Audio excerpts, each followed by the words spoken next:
to the Codcast, everybody. For those of you listening on audio, you already know the vibes. We're on Twitch right now, so we're letting people load on in. John, what is your drink of choice today? I'm going with a Corona today. Okay. It looks, I don't know, it looks delicious. A Corona? Mm-hmm. Damn. Maybe it's because Wish I had a the drink word now. I Corona didn't think scares about you. that. Go grab one. Go ahead. I actually don't have anything, so it's all Wow, good. I you got play water. MW for a living? You don't have any drinks in the crib? Yeah, I know. I'm trying to stay healthy, man. That's Water. good. I'm I drinking got a these little Perrier. packets for the water too. It makes it taste like pink lemonade. So Hey, good. I'm I drinking like that. Perrier lemon flavored water. Wow, you guys are healthy as fuck. Anyways, I mean, yo, you guys want to know what my most proud purchase is recently? And you're gonna know that this was a board Amazon purchase, but this is actually podcast number 38. I lied. Number So 38. we changed that. Yeah, I lied. It is a water bottle, dude. Like a customized water bottle. Yeah, it's elite. That's your most proud purchase? Dude, it's elite. It makes sure it ensures that I That's how you know drink. 2020's been rough. It ensures that I drink 100 ounces a day. And if there's anybody out there that would like to sponsor me, John, or Austin for that matter, you know that we are good at throwing out ads out there because I was a good ad for that water bottle. I'm not sponsored by them. But welcome to the stream, everybody. Welcome, Austin, to the show. What's good, brother? Not much, man. Just chilling, bro. How you guys been? I've been good. Life's Man. good. Life has been good. What's been good How about about it? you? What do you mean? Ever since Austin fired me, like I went through like that week where I was like, fuck, man, what am I gonna do? Yeah. You know what I mean? It's natural. But then I was like, fuck this guy. I'm bouncing back. And I did. And life's been good. Happy to be where I'm at. Yo, and Austin, the fact that you have a hat on right now is actually upsetting because we all know that you got that surfer You really flow. want to see my hair, bro? Yeah, you got the surfer flow going on. You gotta let it rock. Dude, what I I show wanted it real to quick. If I'm gonna show it real quick. Yeah, I'm let's putting see. the hat right back on because it's all pushed down. Dude, he's unbelievably handsome, bro. I can't take this much. That's it. handsomeness. That's it. So Why Look at are what's you going giving on us here. why are you giving us the emo like seventh grader stare like through the tips of your hair? over. Okay, that's fine. Austin looks like a baseball player right now. Like he looks like an elite pitcher. He looks like he's literally about to hop in his Harley and take my girl. That's what he looks like. Thank you for the 5 gifted caution. All right, well, let's get right into it, man. First of all, thank you for coming on to the show. I think this is your first time this season. Am I right? Yeah, I think it's been since like Dub 2 since I've been on here. Dub 2, man. You were you were one of the first guests, and then you came on for a while. So I'm glad to have you back. I know when you had John as the coach, you didn't really want to come on too often. But now you're here as we're getting ready to go into champs. But before we get into the reason why everybody's here, let's just talk about the year as a whole for you, going into this game, going into MW, how you got on OpTic, because there was a time where people thought a player like Slasher would never ever be on OpTic Gaming, being one of their biggest rivals. So walk me through like your offseason, your plans, and what happened. Yes, I mean, coming off last year, really good year, obviously. Really good team. I knew going into this year that I really wanted to stick with Kenny for sure. So it was me and him kind of like a duo. I kind of wanted to go back to being like a main. So that's why I wasn't like trying to play with Sam too much. Like I think if the right roster would have developed, he could have been on it. But I was kind of going in with plans of being a main because a lot of people don't know that either. Last year, I was planning on being a main going into 100 Thieves. It just so happened that it didn't work out that way, and I had to take the Maddox in order to like be as good as we were. So going into like the franchising, I really wanted to play for a big city, play for like LA, New York, Toronto, something like that, even like Dallas or something, just somewhere that I really wanted to like live because I wanted to move and be in the city that I represented. Yeah. And so LA was a big one for me. OpTic being here, they had Tej already, who also I really wanted to play with. I thought me, Ken, and Tej were like a good core three. And then you can kind of build off that and make a championship roster. And along with Tej, he really wanted to play with Dashi, who obviously was a really big talent going in or from last year. So I was like, okay, bet, let's do that. And then kind of got capped to round out the roster because I thought the game was going to be more so like a Dub 2 kind of game. Maybe not exactly that style, but closer to the like, you need to be a good team, be coordinated. Yeah. And just be well-rounded. So I figured like we did a good job building that. It's just the game did not happen to play out like that. Yeah, I was with you. I was right there with you that whole time, talking through like what would be like the squad to make. And for you, do you think that the way this game played out, for your team and how is heavily sub-based for the majority of it, do you think that's going to change the way you build teams in the future? And try to get more just sub-based players, because I feel like switching from a sub to like a flex isn't as hard, but like if it's like a flex who's teeters towards that AR side, I feel like it's hard for him to be like a really good sub. But I'm wondering your take on that, like for building teams in the future, if the way that this year went affects that at all. I mean, I think every year I kind of learn something new. It's really hard to build Call of Duty rosters going in because you don't really even usually get to see the game before you're starting to think about who you're going to play with. I mean, I've always strategized around getting a really good sub player first. That's why I said like Kenny and TJ were my first two go-to guys. I think it's always better to stack a sub heavy team because it's so much easier for a sub to learn the flex role than vice versa, like an AR to go in the sub role. So yeah, I mean, I don't really think that's the specific like thing I'm going to change going into next year. I think I'm going to value more of like just getting people who are like super big grinders, like passionate people about the game. No matter if they like it or not, they're going to be on all day, every day, because that's how kind of I am. I'm in tens every night. If you watch the streams and stuff like that, I play more than anyone. And I've learned to really value that asset in a person more so than other things. So from the beginning of the game, I feel like it was no secret that the team was struggling. What do you think made the team fall behind so early on? Like way before the first tournament ever even came across? Like people were posting pictures of you guys like with a horrible scrim record or whatever. Yeah. You think that you guys just didn't adapt right away, or the team didn't mesh? Well, I don't even think we tried to adapt right away, to be honest, and myself included. I took a while to get into gear this game, which is mainly on me as a leader. I think I needed to like get my act together a lot sooner than I did. But to be fair, we were also told, that the game was gonna like have a major overhaul. Yeah, so there were supposed to be dom changes. The flags were supposed to move. You were actually told that? Yes. Yeah. Wait, really? Wait, hold on. Yes, I helped with moving domination flags. Domination flags were going to be moved. S&D bomb sites were going to be moved. Spawn changes were talked about. Nothing was like guaranteed, but we were like told there was going to be an update. Did they ever give you a reason why that update never came? No. Really? So hold on. It just kind of, so like basically we played for like a month or so, and we were kind of like, I mean, I even like said it on my streams when we were first playing. I was kind of like, guys, don't worry, like we just got to play and like get used to the mechanics, because like that's what's going to matter. The game's going to change, the spawns are going to change, we're going to be good, like we'll figure it out when it changes. And then Minnesota was creeping up on us, and then eventually I was like, holy shit, it's not changing. And then that's when my like switch flipped immediately. I was like, all right, we got to get for that change, but I didn't know that you were told like, and that you actually went in and did that. I did not know. So there was some. They were so confident.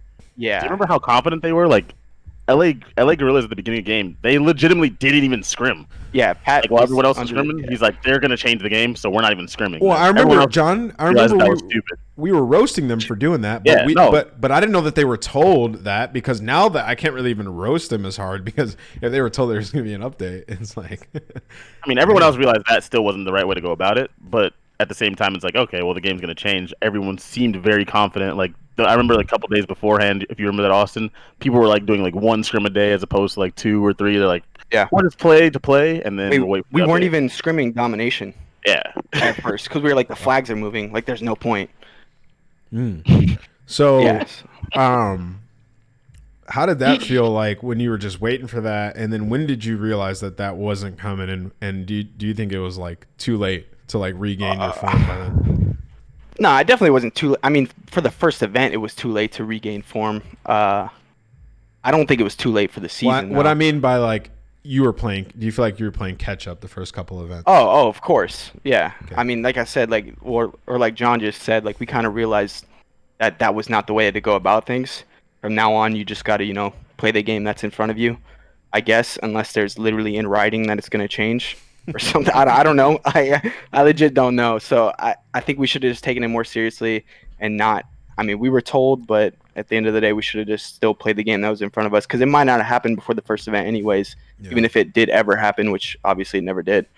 But yeah, we were super behind going in. But like once the new year hit, like when was Minnesota the day for it? The 20th of January or something? January. January. I can tell you right now, but it was early January.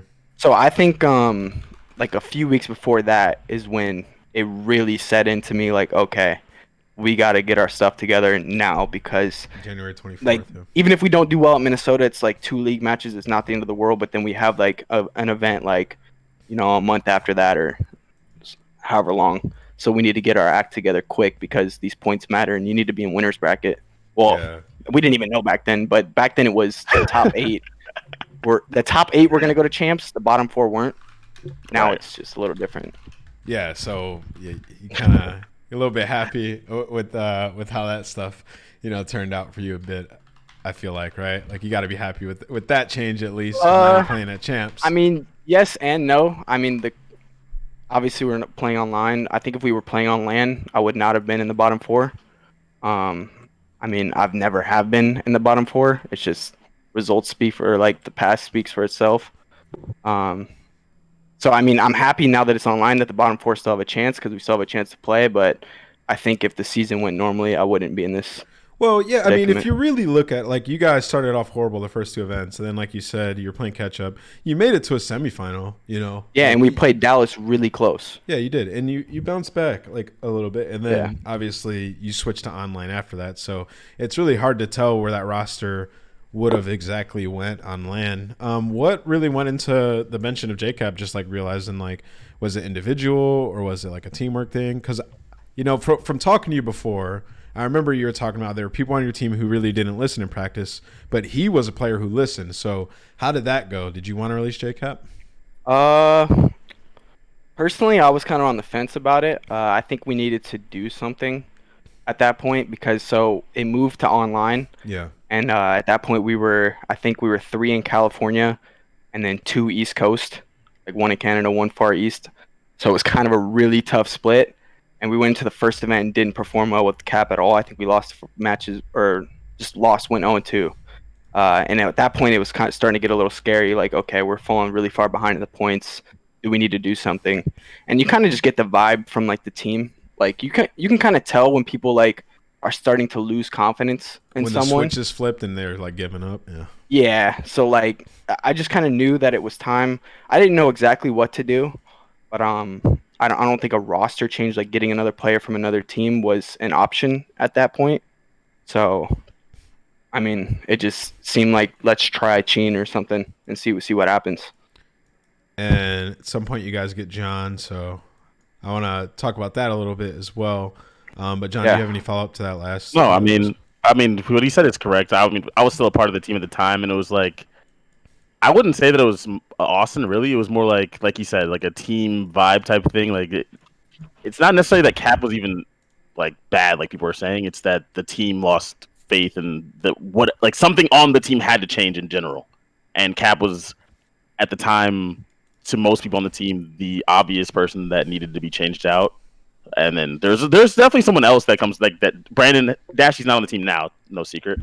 He was one that was brought up a lot that needed to be changed out because he just wasn't adapting to how Modern Warfare needed to be played with the team very quickly. Yeah. So, well, he actually got benched for a little bit, and we tried him, or we tried Cheen for him actually. Oh, really? For like a week or so, yeah. Everyone thought he was just going home, or something like that, and taking time off. That's not what happened. He was benched for a little bit. We were trying. It was more so like a trial period, just to like see like how like, you know, playing with Cheen in his spot would work and stuff like that. But like I said, like I kind of just got that feeling that like as a team we thought like okay, look at a roster with Cheen for Brandon, right? If you put us up against like a FaZe or something like that, like talent wise, people might just be like, okay, they're just gonna run through us. Like, and like if people think that way on the team, like mentally, like okay, we're just out talented, like.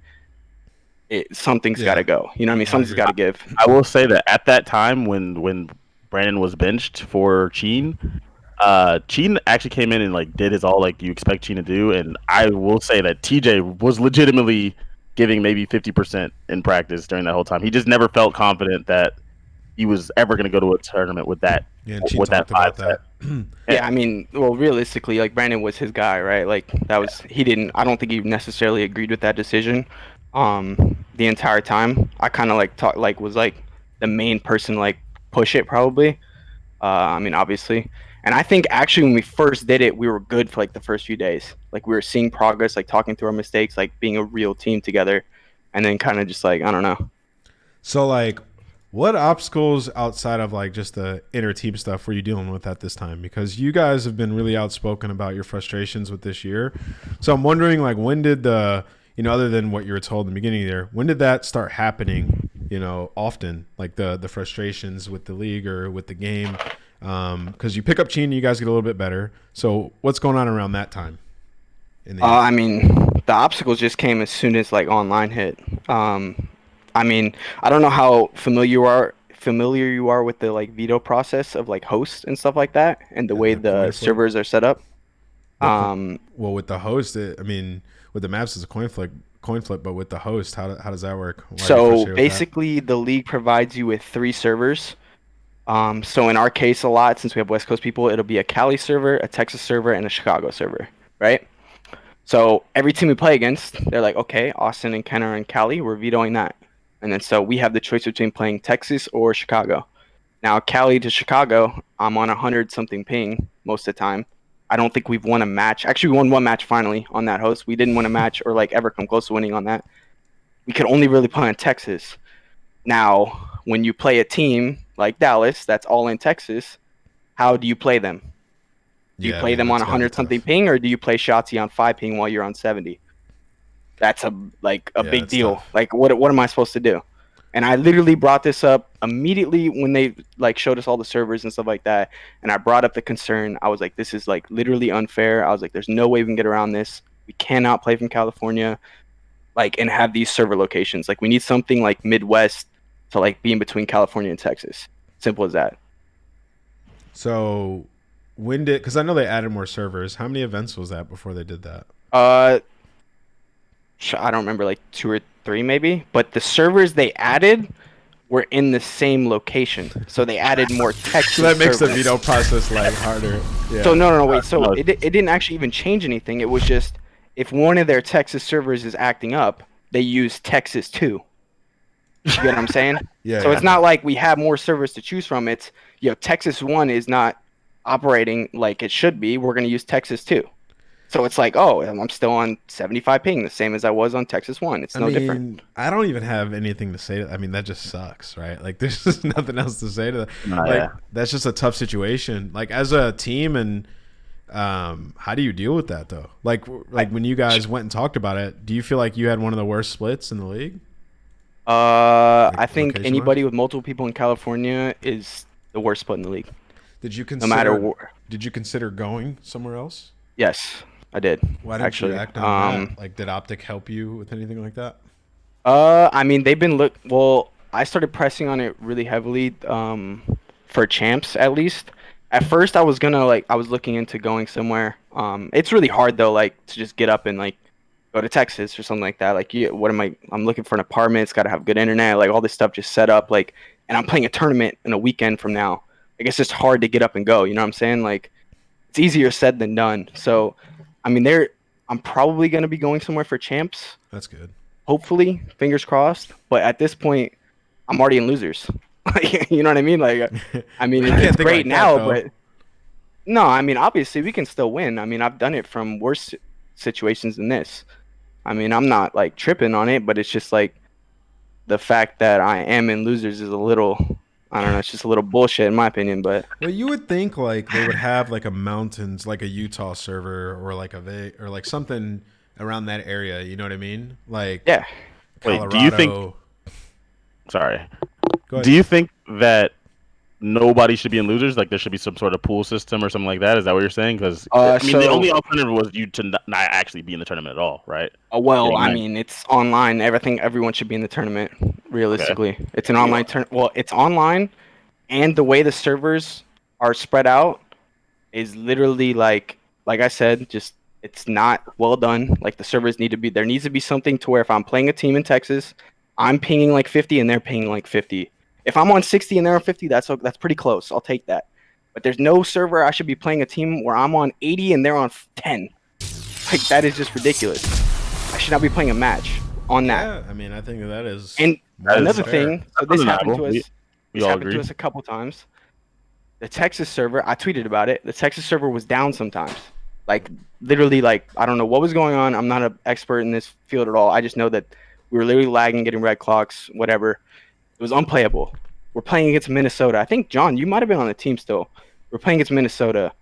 I think this is when, yeah, I think you were on the team because you got upset too. We're playing against Minnesota. The other option is a Chicago host. That's what we had to play them on. I'm playing Minnesota from California to Chicago. They're on land. I'm on 100 ping. Think about that.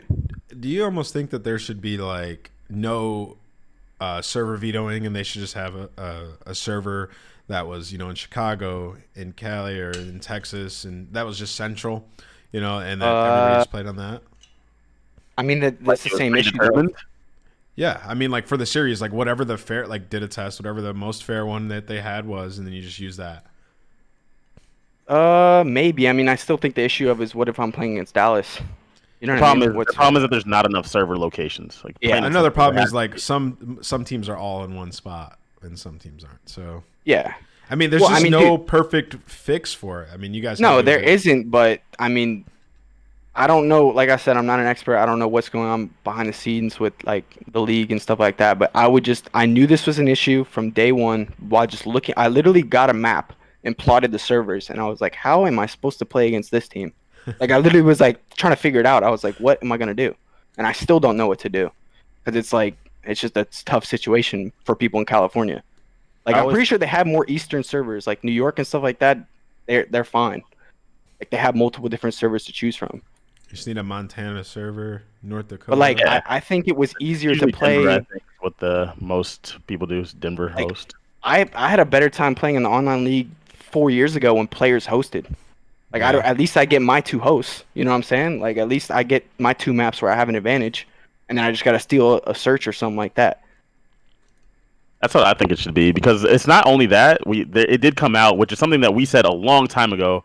Every single time we play on like the PC dedicated servers, we'd always say like, you guys would complain instantly, and I knew you guys weren't making it up. Yeah. Like, something's wrong with these servers. Like, when you play PC crossplay to PlayStation, it's horrible.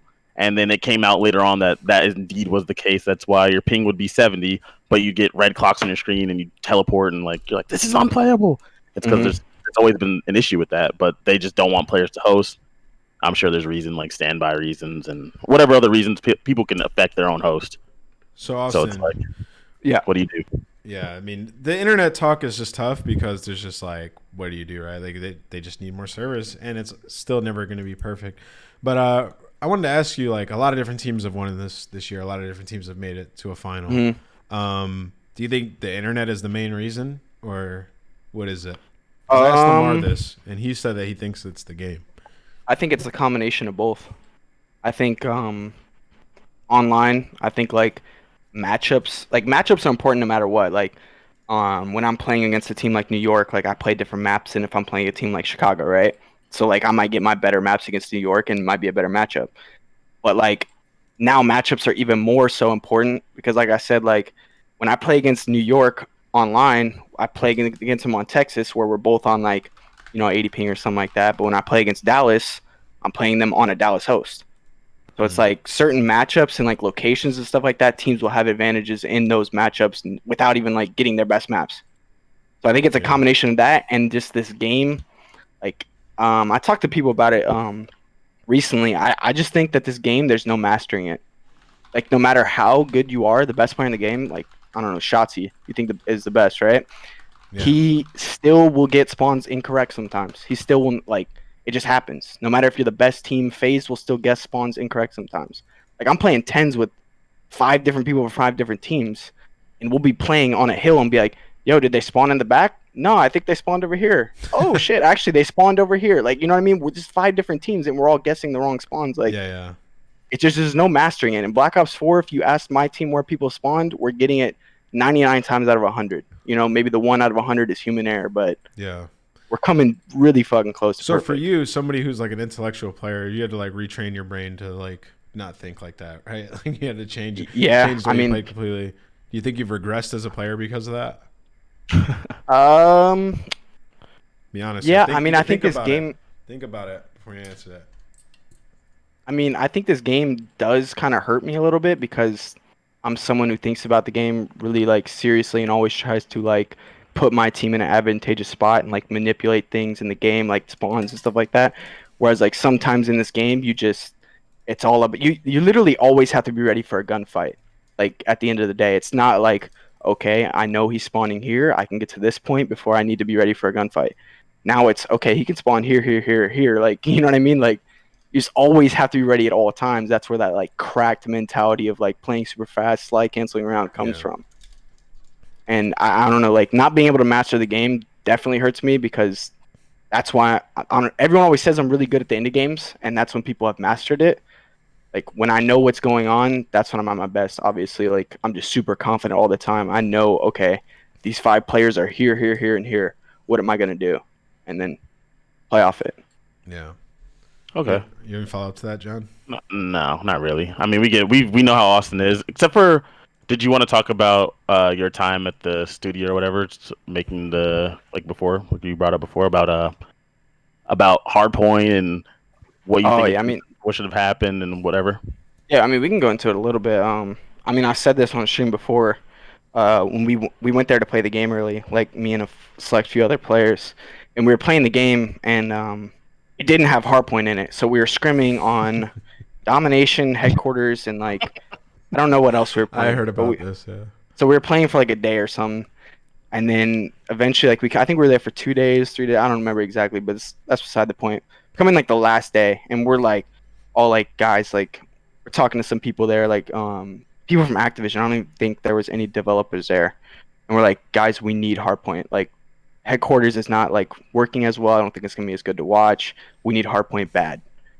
So we're basically begging to get hardpoint in. Finally, at a hardpoint, we're all like, "Oh my god, let's go!" So we're trying to play through like the last day, let's go. And we're playing,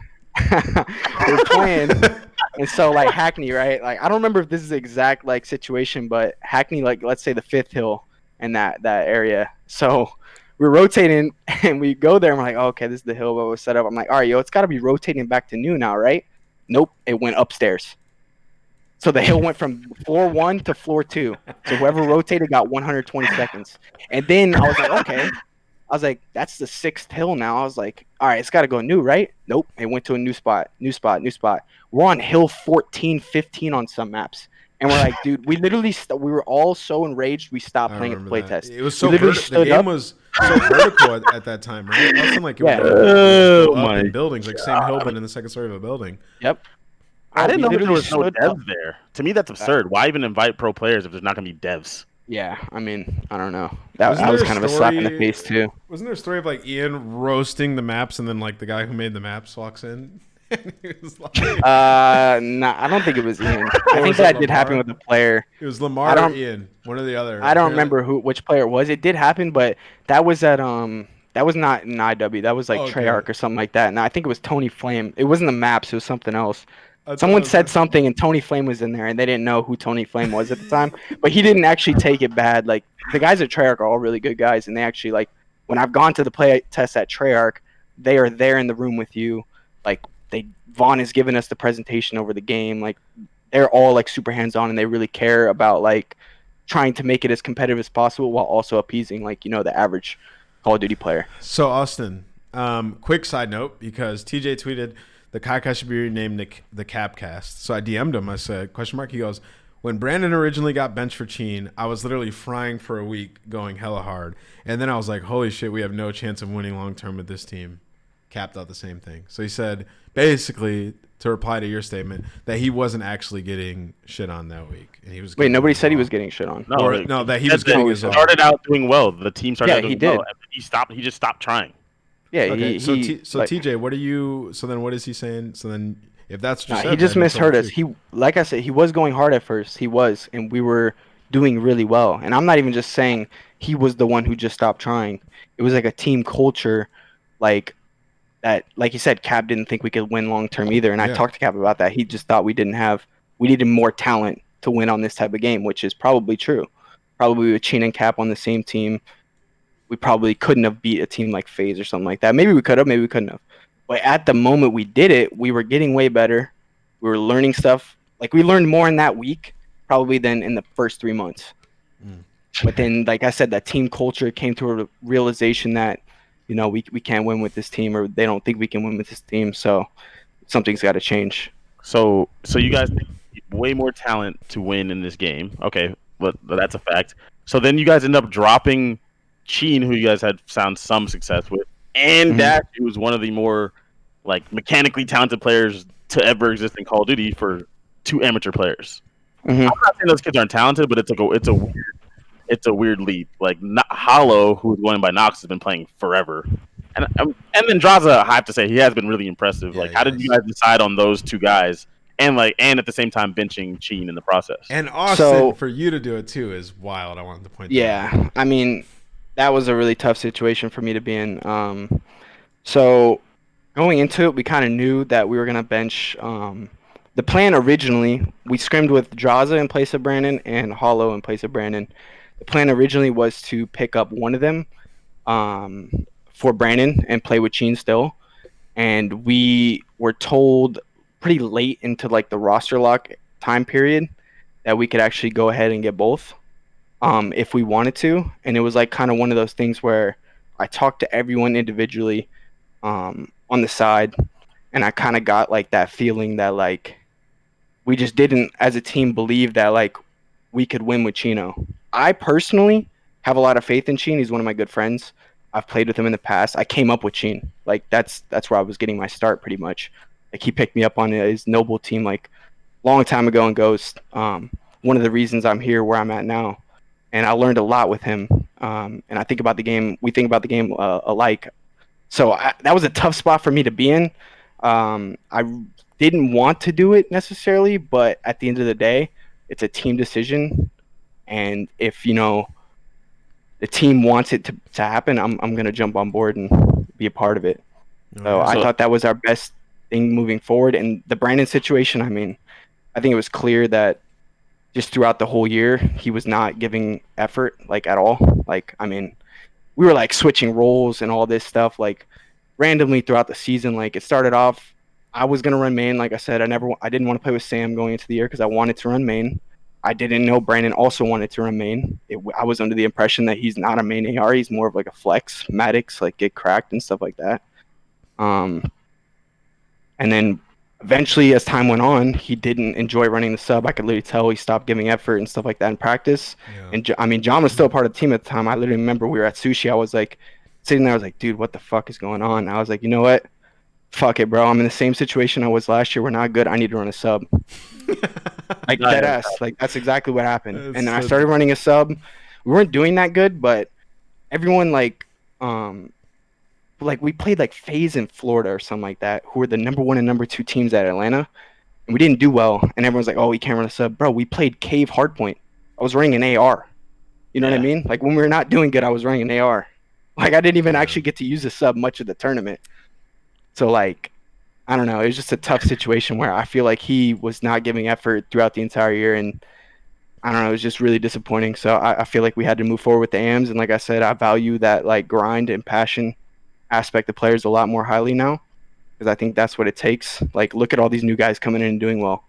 Are they just that much better and more talented than the other people that are taking their spot, or are they playing the game more and more like in tune with like the times? You know what I mean? Like putting that 10 hours in, playing 10s. Well, that's what we talked to about with Lamar last week. Sorry, John, to cut you off. That's what we talked to with Lamar last week about it. And he was like, he thinks, which I agree with him, a lot of the game, the way this game is played, is why we're seeing such an influx of a lot of amateurs and them finding such a massive success. So you're saying that you think it's like the grind and putting in those hours. It's both. So the game is played differently, obviously, than normal COD, like the squad spawns and stuff like that. But a lot of the more veteran players have just not put in the same effort they have in the past years. So they haven't been able to learn that. Yeah, they're just going with emotions. Exactly. Like I said, I was doing it the first month of the game too. You think it's the money, Austin, that's making them do it? How much they're getting paid now? Personally, yeah, I do think the money has a lot to do with it. I think that safety net makes it to where like, oh, like even if I don't win, I'm getting paid X amount of dollars, I'm good. Yeah. Whereas like, back when we were playing like in Ghosts and stuff like that, it was like if I don't win this tournament, shit, I'm out. You know what I mean? Like I can't Yeah. play anymore. Nah, That's what I was I thinking. knew it was gonna have some effect. Go ahead, John. it has a major effect. The guaranteed contracts, like your money doesn't even change when you get benched. Like that's incredible. That's ridiculous. Yeah. In my opinion. I mean, I guess it protects the players. I understand, but like at the same time, there's not every player, of course, but it makes certain players so lazy and just like it just going through the motions, doing whatever they need to do to get by. They get dropped. They're like, whatever. I'll stream some Warzone. Yeah, I'm still getting paid. There have been times, I don't know if Austin, you probably never got to this point because you've always been on good teams. But John, I'm going to ask you this, picking up on the topic, is like, I've been on teams where I've been super stressed, where our team has sucked. And there's been times where I'm like, damn, I wish I could just make this cash and just chill and not have to play. So I feel like, yeah, that could be, what happened to some players who've gotten benched, or you're like, what's the alternative? I get benched, get picked up on a team next year. I feel like some people definitely think like that. I think it depends. I think for most players, it depends heavily on like your status as a player in the community. Yeah, like I don't think if that happened, let's say Austin, he's here. If that happened to Austin, he got benched, he wouldn't have an issue getting back on the team next year. But like that's not the same way for everyone. I think Dashy won't have an issue getting back on the team.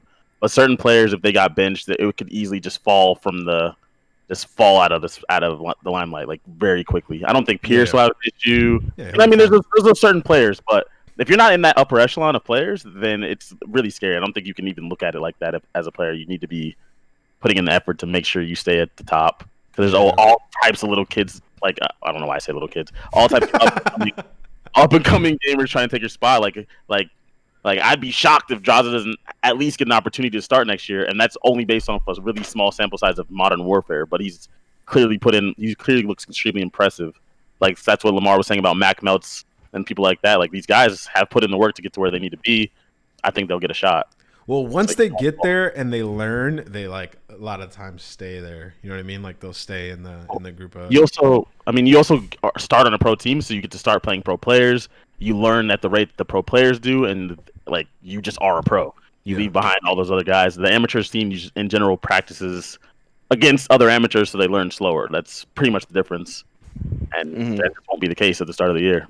So Austin, now that the rumor has gained even more traction over the last week, if it goes 4v4, how much does that scare you? Scare me? Not your individual career, but like for just Call of Duty, like esports. I feel like a lot of the pros, mainstays, people who have been here they might be on the chopping block, man. I don't know. It scares me.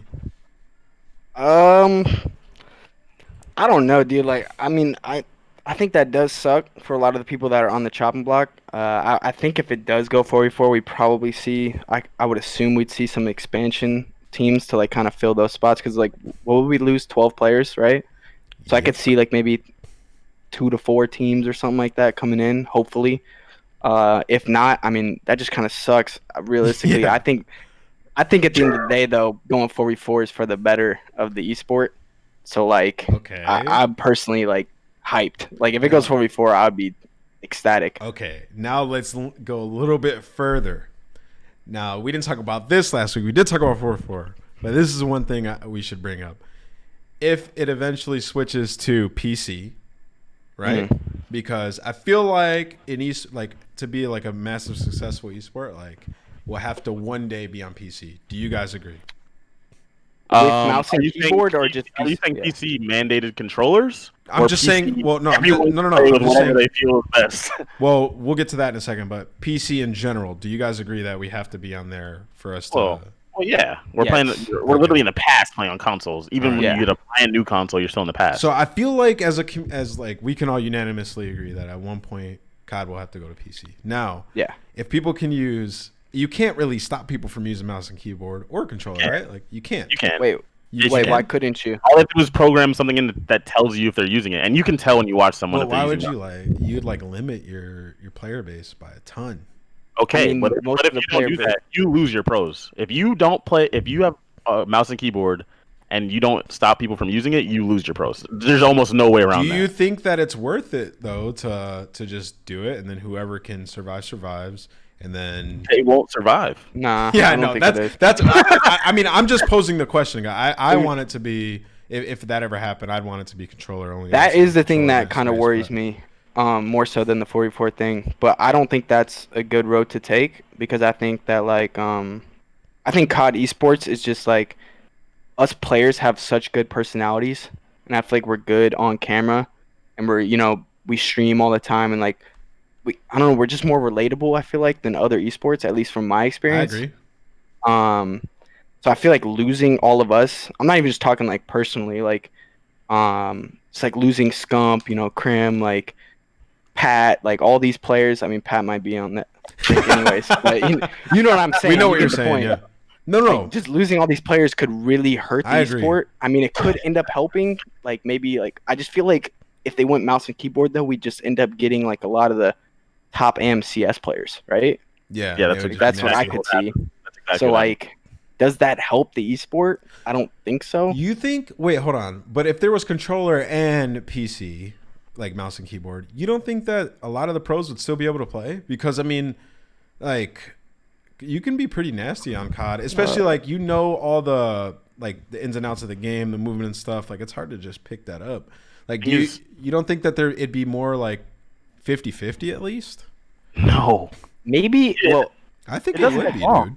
It doesn't take long to learn the movement. Like, there's plenty of... If you watch Warzone right now, there's plenty of people who never even played COD who are slide canceling around doing whatever. It doesn't take long. I think maybe like for a little bit we might be able to like hang because of our knowledge of the game and like the way spawns work and stuff like that. But once like Huskers or something like that picks up on it, or Shroud or something like that, he's gonna map me. You know what I mean? You're like it's gonna just be over. getting smoked in S&D by a like, sniper. Exactly. Like it's just he's gonna be flicking around the map and stuff like that and just doing crazy things that at the end of the day I can't do with the controller. Why is the chat so upset? This is definitely a conversation that they've had in the CDL. 100%. Absolutely a conversation. Yeah. So do we we decide should to give away lose our pros or go where there's more like players? But COD isn't really a PC thing. Although I do think like Warzone and Battle Royale is helping with that. There's so many people that are playing now on PC. I don't know though. Being like your own thing and being different could be a good thing too. Like I think we need to be on PC because of just the capabilities of PC is way better than PlayStation or whatever. Like we can have pause features, better like in-game stuff. Like it's just better overall. But like, what's the problem with being controller on PC? Yeah, and being like your we own could be the esport, first, like right? we're the controller esport still. You know what I mean? Like yeah. Because I mean, it's all about getting those.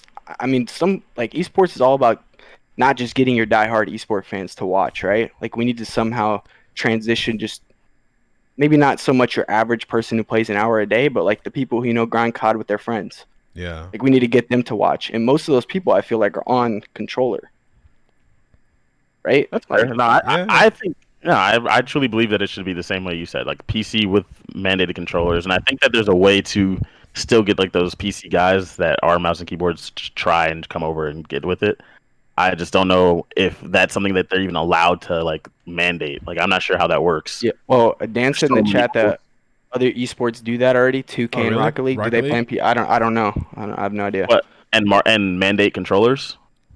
I didn't even know. So 2K does it. But I mean, that might be the next example because I don't know how successful 2K is, but I know that Rocket League does pretty well.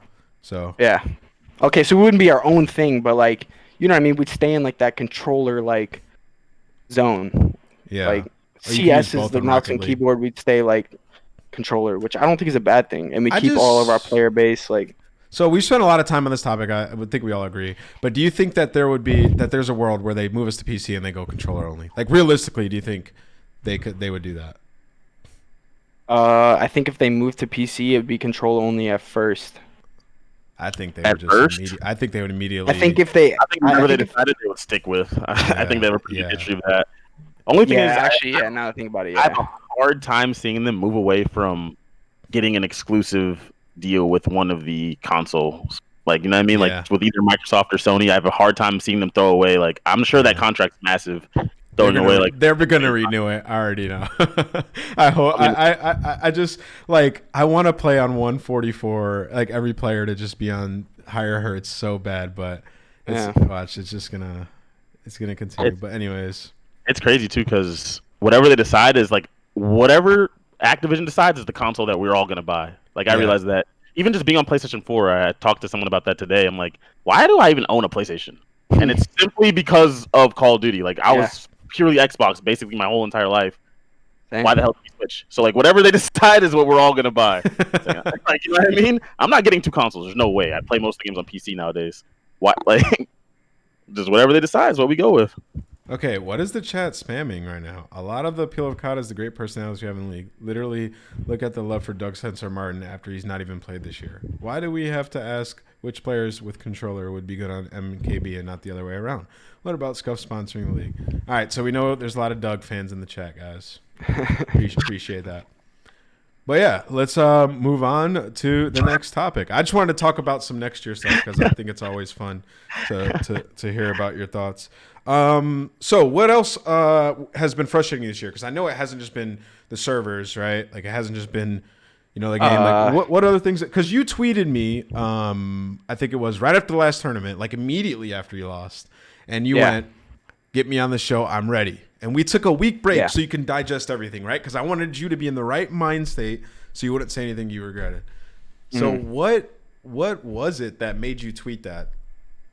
I mean, I think it's just, well, not only the server things we talked about earlier, but like, dude, we don't even have a way to practice the game. Like, I don't think this is like, we talk about it, but it's not like addressed enough. Bro, so what do people not know? Our options to practice the game right now are on 12 hertz, which we're playing on 60 hertz servers. Why would I do that? The game's different. Like you can win different gunfights, like hold different angles and stuff like that. But on our 60 hertz option, we have different spawns. So it's like, what do I do? And every time I play on the 60 hertz option, so this is another thing that happens, the GB servers pulls a host. So I played today against the Chicago Huntsmen. There are 4 people in Texas. Guess where the GB server put the host? In Texas. Scump is on 15 ping. Oh, you guys don't get to choose? It just gives I didn't know you didn't get to choose the host. So when I play New York, joke, when I play New York, it puts a New York host. I cannot believe what I'm streaming on this year. Yes. I did not know I cannot believe the way I practice this year is so mind-blowing to me. I get on and play on 12 hertz where I'm like, okay, I would have won that on 60. I got to play like this. I have to lose situations on purpose or play wrong to win the situation. Or I go... Lamar has you. Nice try, Bobble. Get that dumb shit out of here. I'm on 120 ping. Or I go and play on 60 hertz where I'm like, oh, yo, it's all good. We wouldn't have spawned there in the tournament server. We would have been good. So we would have complaints.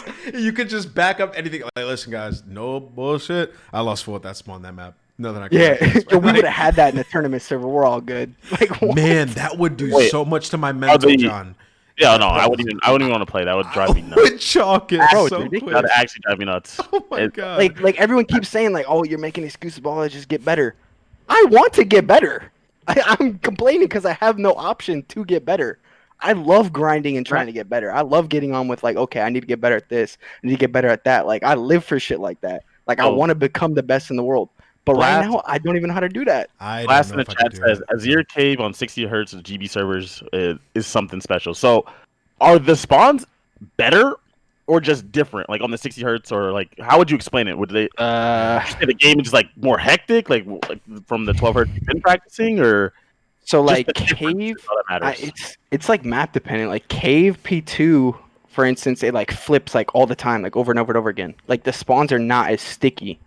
Like it's the same spawn locations, but the way they happen are different. If that makes sense. So the plays you make will affect the spawns way differently. Yeah. Is that right? Okay. So like, then, for the most part, it's still the same spawn locations, but like they won't spawn in the back. You'll be spawning like cave cut while they're spawning front, and nobody's spawning in the back. And it's like, well, what the hell? Like on the tournament server, they're spawning in the back here. I'm spawning in front. Have you thought to chalk like the shitty spawn server? You know what I mean? Like. But then you're playing on 12 hertz. What's it called? Right. Yeah. So you have to get used to that. I mean, I just think this is what another thing this is another thing I propose. Like, obviously, I really want to play on 60 hertz. Who doesn't? Like, it's way better than 12. But at the end of the day, if we don't have a way to practice 60 hertz, we should not be playing our matches on 60 hertz. we should be playing on 12 and just deal with it this year because that's the only thing we could practice.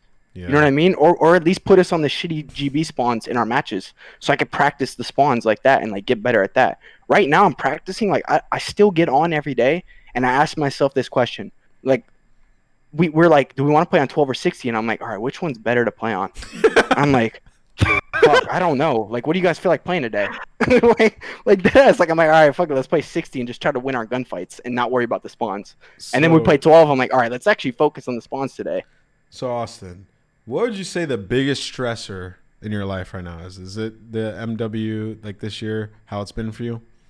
Oh, I mean, obviously. Okay. I mean, that's like, I mean, we're in quarantine. That's the main thing that's going on. So that leads me to like my next question. Like for you, do you think you could go through like everything you went through this year with COD like continuously, or would you continue to play regardless of the fact?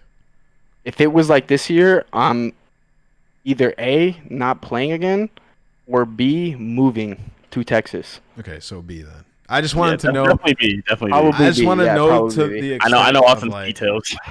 I just want to. Yeah. I'm not playing from California ever again on this shit. Like, there's no chance. I just wanted to know the extent that your stress went, because it seemed like this year, out of all the people who were frustrated, like you took it the worst.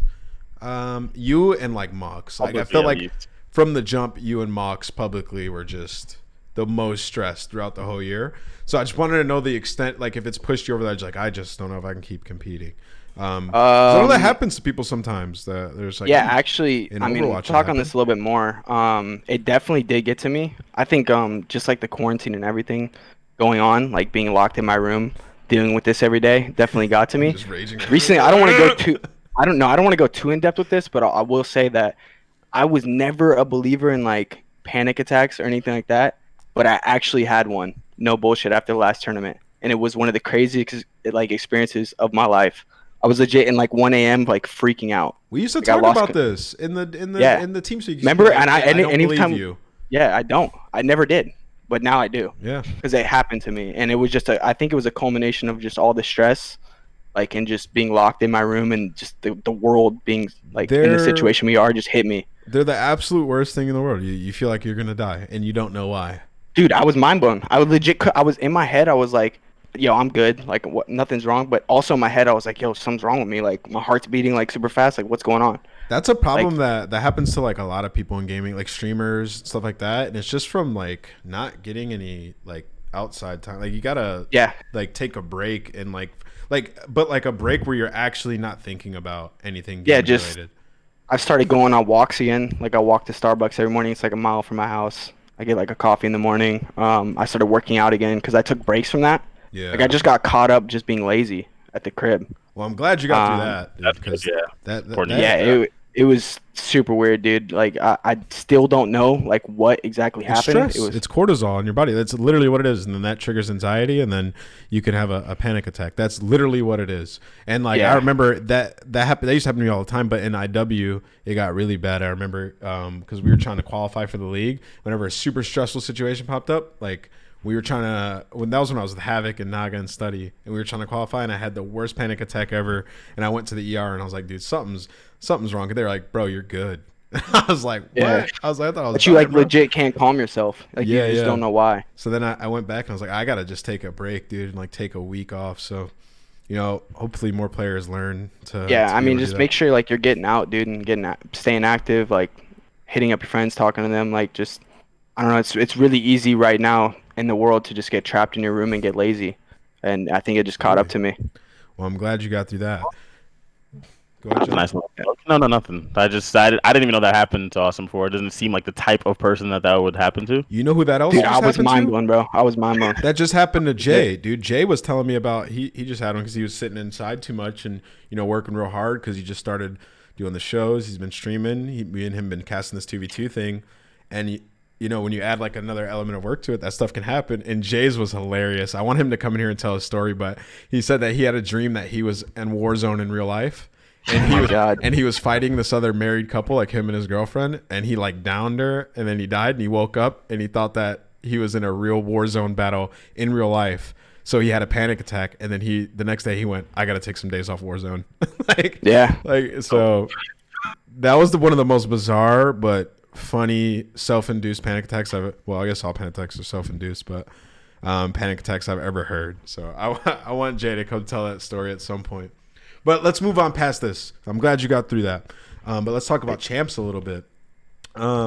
So going into champs, well, you're gonna say that you can win, but realistically, who do you think like your toughest opponents are? Like who do you think you match up well with?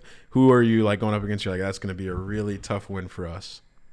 I mean, I think the toughest two opponents are probably FaZe and Dallas. Okay. I mean, I think those are everyone's like favorites. The number 1 and 2 seed. They're already top 6. What about Florida? They had a bad Your face when you said they're already top 6 was like mind blown. Like, dude, I mean, they're guaranteed $60,000. They haven't even showed up to the event yet. So how does that? What do you think about that? I mean, that is just mind blowing to me. Like I said, that's like, lit, dude. no, I think that's ridiculous. I think it's a little too ridiculous. I think 1 round bye maybe because, dude, the thing is too is like the way this game works. They win every coin flip too because they have the higher seed. The coin flip is the most important thing in this game by like a landslide. You can force teams into giving you a good side of a map, like almost every series. Yeah, and we all know how Hackney can be. Exactly. It's never been like this. Start off 1-0, you know, like, hey, champs. Yeah, so they're top 6, and they have the coin flip against every team they play. I don't know. It's just a little too much of an advantage. Like, I get like the regular season needs to be important, but bruh. You know what's tough about that too is like they also probably have like the best internet situation as well because they're like top seeded. Yeah, like they're really good. So you have to play really well to beat them anyway. So like, it's just like, damn. I always thought that the seed itself was enough of an advantage. Like maybe a round by, like you said, but your seed, you're already playing technically a worse team than everyone else. Yeah. Like isn't that the advantage of? That's how it works. Pretty much everything else in the world, you just play the 1 seed, you just play the 8 seed. Like they're the worst team available. Donnie said black jerseys are supposed to lose. No cap. Yeah, for real though, dude. Like it's insane. Like never in a game before would I ever like lose a map and be like, we had bad side.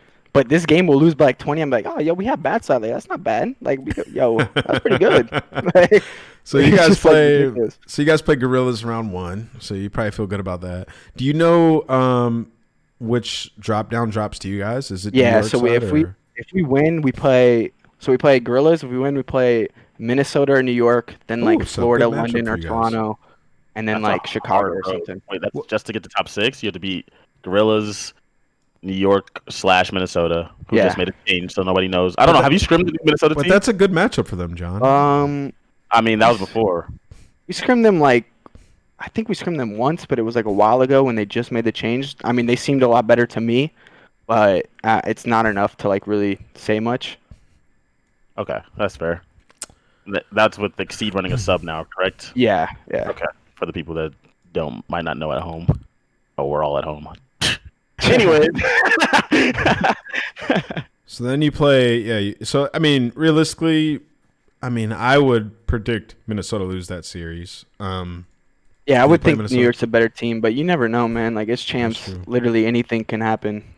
And I honestly, looking at our road, I don't mind it too much. Does it flip-flop after that? Winners too? So, like, you'll play the Florida versus whoever wins that loser? London or Toronto? Yeah.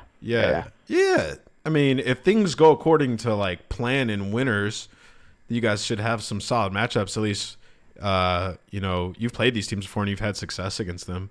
So, I mean, you guys can make a decent run. For the second half of it, like, what do you think about that dynamic of it being one weekend and then another weekend for, like, the teams that are already starting out, like, top 6, like, they just win one match and then they're already in that second weekend, that week of practice? What do you think of that? So the week of practice was actually, like, a big issue when we talked about this because, like, it's not like other esports where we're playing this game again. Like, if let's say my team doesn't make the second weekend, right? The moment I lose that match, I'm pressing my middle PS4 button and deleting this game. Like, I'm not getting on to scrim one of those 4 teams that are left. No Warzone, brother? Probably. I mean, PC maybe. Okay. But, like, I'm not getting on to scrim. Like, you want me to scrim you? You better throw me, like, a rack or something. Like, you know what I mean? Like, come on. Like, so that's a big issue. But then I also see the side of, like, it's really hard for the average viewer to tune in and watch the entire day. Like in normal tournaments, right? Mm-hmm. So like having it more spread out makes it to where like, hey, like I'm gonna watch this match at 5 p.m. and then the finals is tomorrow and that's it. There's 2 matches and then, or I'm gonna That watch part's this cool. quarters and then the semis is next weekend, so I can plan around that. Whereas before it's like, okay, this tournament starts at 10 a.m. and it ends at 9 p.m. I need to watch all day, which is nobody can really do that, right? So I kind of see both sides. I think the practice thing sucks for the players, but I don't know. I really don't know my take, to be honest. I like I said, I see both sides. But at least it sucks equally, right? So none of the teams can practice, not really, and you guys still don't know how you're gonna practice anyways, right? So hey. Yeah, it's true. We can't even practice anyway, so what does it really matter? Like, my girlfriend brought up a good point early in the season when I was doing these shows, and she had never watched esports before, but then she goes, how does anybody keep up with COD? Like, every other weekend you guys have like an Olympics. There's like 1 million matches in 2 days. And like, I never thought about it because I've been doing it for a long time. And I was like, you're right. How the hell can a normal person like really sit down and keep up with the whole thing? So when they announced like the champs format, I was really happy with it because I think like Wednesday and Thursday, there's 2 matches only, which is crazy. And then even Friday, Wednesday, Thursday, and Friday, there's 2 matches. And then Saturday and Sunday are 4 for the first weekend. I was like, oh yeah, maybe you can commit to like sitting down and watching 2 back-to-back matches. It's super lit and good for the next day. And then I thought about that week and I was like, damn, those teams that are waiting really aren't going to be able to practice. So, I mean, but like, is that, is it worth it though to get more people to watch and to be drawn in and to be fans of you guys? For I think it's worth it. Yeah. And we had this talk last week, but I think that is definitely worth it. So I'm glad to hear somebody, like you also see that it's worth it like that. Yeah, I mean, I get it. Like I said, I get both sides. I try to like think about it from like, not just my point of view. Like obviously if it's just me, I'm like, dude, this sucks. Like I can't practice if I make it, but at this point I'd be happy to make it to the second weekend, you know what I'm saying? Like we started losers round 1, we're showing up to the second weekend, bet, let's get it. Yeah. How's it feel for the year to finally be almost over? I know that has to feel pretty good for you. Yeah, dude, it's a sigh of relief. I just can't wait to get to another Treyarch game, dude. Like I said, like I've had discussions with those guys previously, like some guys over there, developers and stuff like that at some of the play tests for like Black Ops 4 and stuff like that. And I truly think like they actually really care about, our community and just trying to like build it up. And they actually watch. Like I remember one of the first events I went to, I think it was at Anaheim Black Ops 2. Vaughn was like in the front of the crowd, like wearing like a helmet. Remember that? Yeah, he loves like just getting hyped with the crowd and stuff like that. Like that was so cool to see. And like, I'm just ready for another one of their games, dude. Like I love their games. Man, it's just go ahead, John. I was gonna say I wanted to go back one last thing to the champs thing because if you remember, we didn't bring this up. So if you remember, Austin was like the head of the whole champs shouldn't even happen. It should be postponed. Yeah, we gotta talk about that. Tirade, like he was one of the guys leading that charge. Like this is bullshit. This should not happen. Have you? I know you were rage. You pretty much were rage tweeting. Rage-induced rant. Yeah. Yeah, it was rage-induced. But do you still have some of that feeling left in you? So, when I was saying that, I was more so talking about the online season should have been postponed, like until they what I was complaining about the servers and all that stuff earlier. Like I feel like there should have been a better job to like try to get a server in between Cali and Texas, or like I don't know, like warn us or I can have time to move or something like that. Like I feel like the season as a whole was rushed, and like the first few weekends were kind of rough, in my opinion, and we could have done a better job if we just pushed it back. I didn't want like champs to just be canceled or like just champs to be postponed. I just think like the season like as a whole needed like a little bit more time to prepare, because like this pandemic just hit out of nowhere, and like they just have to run an online league when they're not planned for or like ready for it at all. You know what I'm saying? Like it's a tough situation. Like I said, I'm trying to see from both sides here. I just think that it could have been done maybe a little bit better if we pushed it back a little bit. Yeah. No. It sounds like you were like when you were tweeting, you were rage-induced tweeting, but it was still based on some frustrations that you had that could have honestly have been fixed, which I get.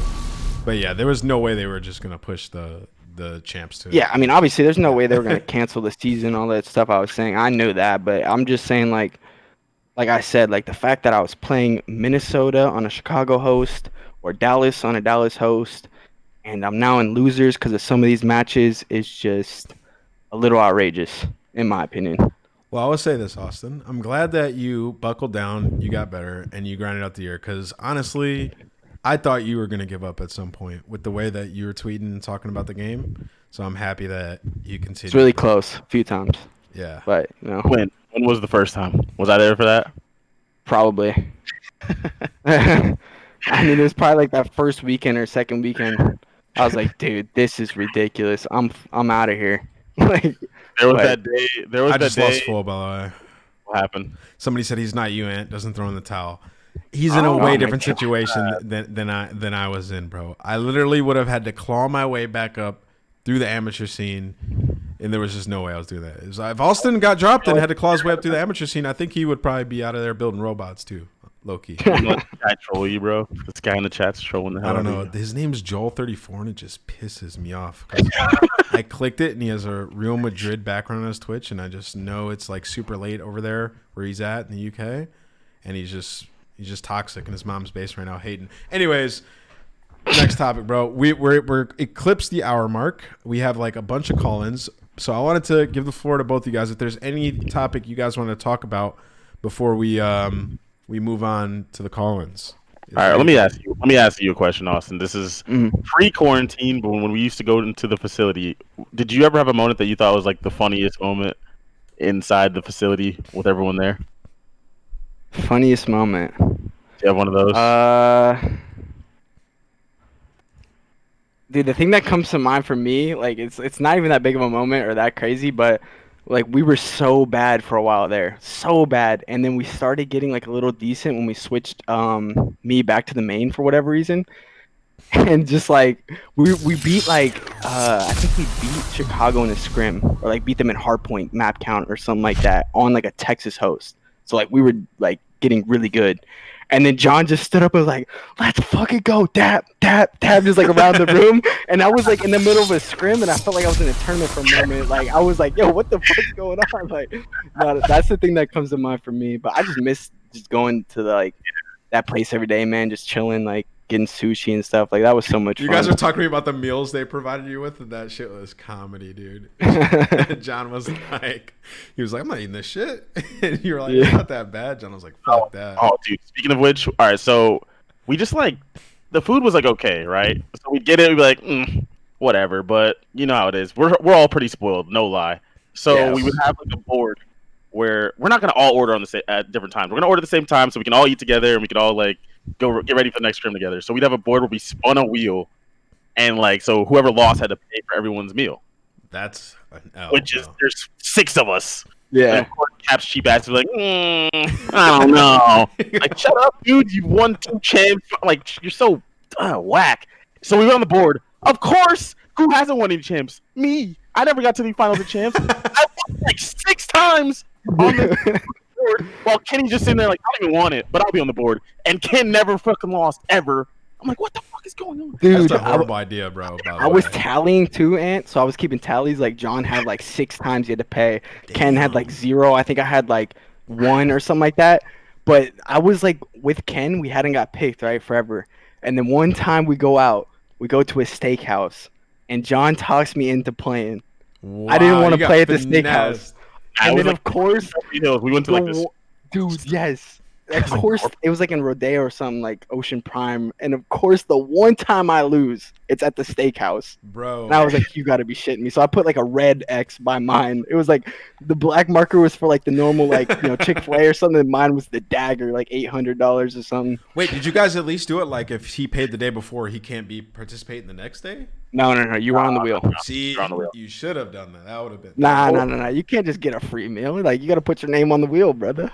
Mathematically speaking, it should just even out. It just never did. Yeah, it didn't even out at all. Damn, bro. That's tough, man. I'm paying for. I would have just been like, nah, we ain't doing this shit. Austin, you got. I mean, you could have done that and just like got your own meal, but like.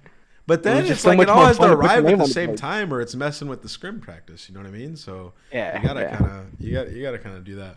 But all right, yo, let's start these call-ins. We have a lot of people in the call-ins waiting zone, bro.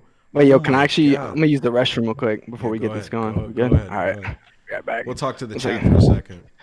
John, what do? You keep looking down at your phone or something, bro? Like, what's good with you? My chat keeps lagging, so I have to look at my phone chat. So I'm looking down at the chat. Why did this guy move his camera? Because no one can see him go to the bathroom. What? Does this bathroom not have a door on it? I'm confused. What the fuck? What shirt is this? This is a tank top from Ruka. Yeah, man. I think that he's probably gotten so used to moving his camera by reflex when they lose their matches that he just does it now. Because no one wants people looking at their face after they lose. That's true. Who was it that slammed their camera after they lost? Like, he said, like, I didn't do it. But, like, bro, you slammed the shit out that camera. Dylan, bro. He literally spiked his shit. Oh, also, yo, let me give a big shout out to Machete for gifting, like, 20 subs today in the stream, dude. Thank you, bro. That was out of nowhere. Appreciate it. That's good. Yeah, that's some love right there. Tips on growing a beard? That's a mommy daddy thing, bro. Change race. Yeah, that's shout out mommy daddy for that. Any questions you guys have in the chat while we wait for Liddicoat to join back? We talking about pack shirt, not yours? Oh, John, what shirt is that? I don't know. One from the store. This shit has Donkey Kong on it. Bro, that shit looks like it's Donkey Kong? Okay. Yeah. It's like a Walmart graphic t-shirt. No, it's not. Nice try, though. He got dropped. He had to hit up the mart. I guess we're making fun of people's struggles out here on the Codcast. It's crazy. No, I'm just saying, like, you at least hit up, you get the all white Hanes or the all black Hanes t-shirts. The Donkey Kong, unreal. Everything's good, Zuma. Back. Everything's good. Talk about disconnect rulings. I don't disagree with those rulings, to be honest. Why did Pat get fired? This guy's asked that 932 times. All right, guys. So let's start the call-ins now. Ben, can you drag in our first call-in? I don't know if we're gonna get through all of these, bro. There's like 30. Wow, this is the most I've seen. Hello? Oh, Yo. What's up, Gersh? You the first What's call. up, man? This is my guy. Of course. First of all, hope you guys are doing well. Glad to have you here, Slasher. Thanks, brother. Appreciate that. So I got a quick question for, I think actually all three of you. We've for sure heard rumors about the league expanding next year, and it seems pretty likely at this point, especially if we go 4v4. We've had like the prospect of maybe 100 Thieves joining. Shout out Pat, because we got Rise potentially wanting to join. So do you think those two teams or any other teams could get the same benefit that FaZe had of keeping their name? And then also, what cities would you guys like to see teams in? Boston. Uh, Boston, Denver. I'd be surprised if any team was able to find a FaZe loophole to keep their name. I really would. Because you guys, I don't know if you guys, they're called FaZe Clan, even though nobody calls them that. So that's what they're actually called. So they were able to get around the loophole. I don't know. I would love for there to be another LA team. I think that would also help, especially if it stays Another LA team? not LA, like San Diego. San Francisco. I meant California. San Diego team. Yeah, I'd be dude, hitting them up. yeah. I'd be hitting them up LA is instantly, love right bro. now. I'd hit up San Diego instantly, like, yo, get me out there with it. I think Vegas would be cool too. Yeah, Vegas would I be a think cool that'd be spot. cool. Boston, Something like Denver. Austin. Yeah. You know, let's fuck it. Green Bay. Let's go. No, sir. Nobody wants to play that. I mean, 100 Thieves, maybe they'd have to bend it. Like I was on the eavesdrop talking to Hector about this, and he was like, he's really happy that, you know, OpTic and FaZe were able to get in with their brands, and it's just like, you know, don't break the rules, but bend them a little bit and get in. Because I think if we did have like a, you know, the San Diego Thieves or something, shit would be dope. That would be elite. Yeah, shit would be elite. Or like Yeah. the Las Vegas Thieves or something. All right. I think they're an org too that they wouldn't join unless they kind of got to keep their name. I mean, but there's You know what I'm definitely a ton of big markets. There's definitely a ton of big markets out there where teams could thrive. So, I mean, That was kind of my question. It just depends just on 'cause- if they're willing to put an infrastructure there, like have it. Yeah. I don't even know. Like next year, isn't it like pretty much confirmed that next year is going to be online as well? It's like I don't know, Yeah. but that sucks for a Treyarch game, man. So Austin's not actually going to retire, right? I'm out to Texas, brother, if it's Austin, online. there's no chance Dang. Austin retires next year. I'll tell you Hey, that's right. Austin, Columbus has some fire internet. Come through, brother.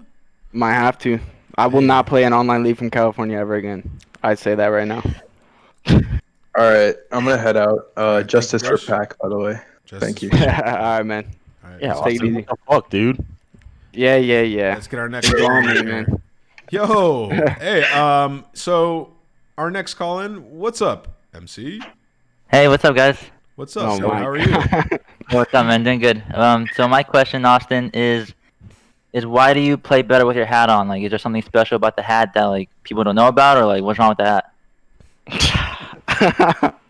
I actually don't know, man. I actually feel like, dude, it's just like I was never superstitious. I feel like baseball is a superstitious like sport. Like most of the people who play baseball always have like, yo, I gotta wear these socks or like something like crazy. I gotta twirl my bat like this.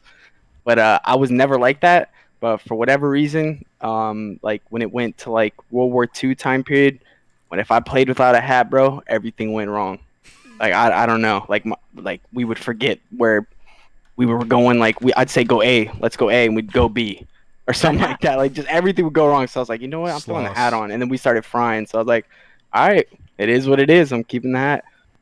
Okay. So you're wearing the hat of champs then? Yeah, I'll be wearing the hat at Chance, man. Love that. I'll be wearing the actual hat, not the new one. I'm pulling out the old one. Wait, So. you brought a Oh. legendary A's hat, bro? Huh? You have a legendary A's hat? Like you have one above all? So like the one I got on right now is the one that I've won like a shit ton of stuff in, and then the one I have hanging right now is the old or the new one. You know what I'm saying? Like by the way, it's hanging up there. Like you see that? That shit is up there. Like it's hanging up there. Yo, by the way, it's hanging. I don't know if you can see this. Like next to my MVP and COD champs ring. Right there, like nice. right on the dresser right there for anyone who forgets what it was like on land. That COD champs ring, an MVP trophy right in the background to remind you guys. You know what I'm saying? Yo, Austin my shrine up wakes there. up and prays to his shrine. It's my shrine. Yo, that stuff used to be in the living room, but I had to move it right here. This online season made me forget what it was like when I was playing on land. So, I put it right there. Anytime one of these online matches, like I lose a map, I'm like, I'm that guy. Oh, I'm crying, bro. When you put the camera up there on the hat, dude, I absolutely lost it, bro. That has one black hat. Yo, you know why I'm dying laughing, John? Because I'm imagining like him being a super old man. His grandkids come over and he's like, "Y'all see this hat?" He's like, "I've had this for 60 years, son." He's like, "You don't know what this hat's gotten me through, bro." He goes, "Wow, Dad, or Granddad, you're a real big A's fan." No pen name, please. Like, oh boy, do I have a story for you? He's just holding the hat on the rocking chair. Just rocking back and forth with his A's hat on at 90 years old. Oh my god, that was great. Well, MC, yeah, that was my question. So it'll be on. So if I make it to top 6 or wherever you're at the Legendary bracket, A's I'll hat, have that thing on. Oh, I'll have my hat on, buddy. I have my Oh hat on. shit! All right, well, fuck. All right, well, he peace said, out, guys. "Fuck." Peace out, yeah. All right, peace, man. All right, let's get the next guest in the channel. Who do we got? Jake. Oh, it's Ecodge, bro. It's good. Yeah, whatever. You? What's up, man? Talk again. Your mic sounded kind of weird. Oh yeah, is it good? No, it's not good, but we can hear you. What's up? Okay, so going into like COD 2020, everybody loves Treyarch. So what's one thing you guys think that Treyarch could do to help CDL thrive going into next year? One thing? It can be a bunch of things. Ranked playlist off the rip. Yeah, I think a ranked playlist is probably the biggest thing. Version Not one. just like we need a good ranked playlist. Yeah. Like something that'll actually like, pull people in like Halo 2, Halo 3, like the we 1 to talked 50 about this system. before. Yeah. Like I think that's the biggest thing. We're the only major esport without a ranked. That's like right there. Yeah. We talked about that. All right. I mean, Yeah. that in and of itself, that's enough right there to be said. Feel that. Hopefully All right, thanks, guys. All right, Yeah. man. No Take it easy, bro.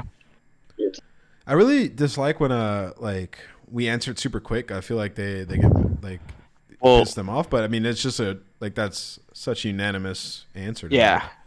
Well, there's a lot of answers to it, but I feel like the other things like we need normal spawns and Yeah. you know what I mean, like hard point, like that's just like You could just pull it ranked out is like the pack. one we're struggling to get every year. I feel like. Yo, Cartman, what up, dude? Yeah, what's up, guys? So I wanted to call in and just kind of ask all three of you a question. So I'm a college senior right now. I'm about to graduate with a degree in computer science, Nice. and an emphasis in data science. So one of the things that I'm interested in is like maybe seeing about being a data analyst, either for a team or for the league. Is that something that you guys would be interested to see? Yes. We have those, I believe, on a lot of teams, or at least on a few. Yeah, a lot of them. Yeah, And like the they're good. JP. Absolutely. As a player, I think it's a really important thing. Like, I was talking to actually Lamar about this the other day or something like that, and we were talking about how like, a lot of times I'll like be talking about like a hill, like let's say a hill 2 on Ramaza, and I'll be talking off like a feeling, like yo, I feel like we're losing this hill a lot lately. Yeah. Whereas like if I have someone like you could be like, well, actually we've won it 35 to 25 on average the past week or something like that. So like I feel like having that is definitely a benefit to teams. So let me ask John this: when you were a coach, if you had that, how much easier of your job would it have been? You just be like, "Yo, I feel like this I mean, happens." I feel like when you play and you watch all day, I do feel like the feeling is still going to be mostly accurate. Yeah, I Yeah. agree.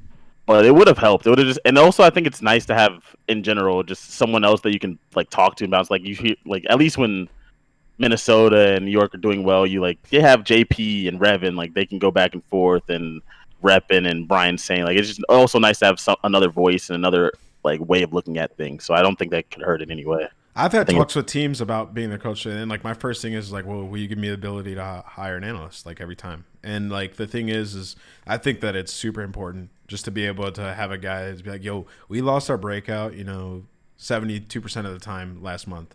And then like I think it's also important to know when you're improving as well. So like just an added perspective is like, well, actually we've been doing better at this over the last couple of weeks. It can like validate, like if there's a role change, things that have gotten better. So I think that it's super useful, and I think you should keep doing it, bro. And Yeah. At the end of the day, the numbers don't lie. Like, the Yeah. facts are in the numbers. So I think it just helps.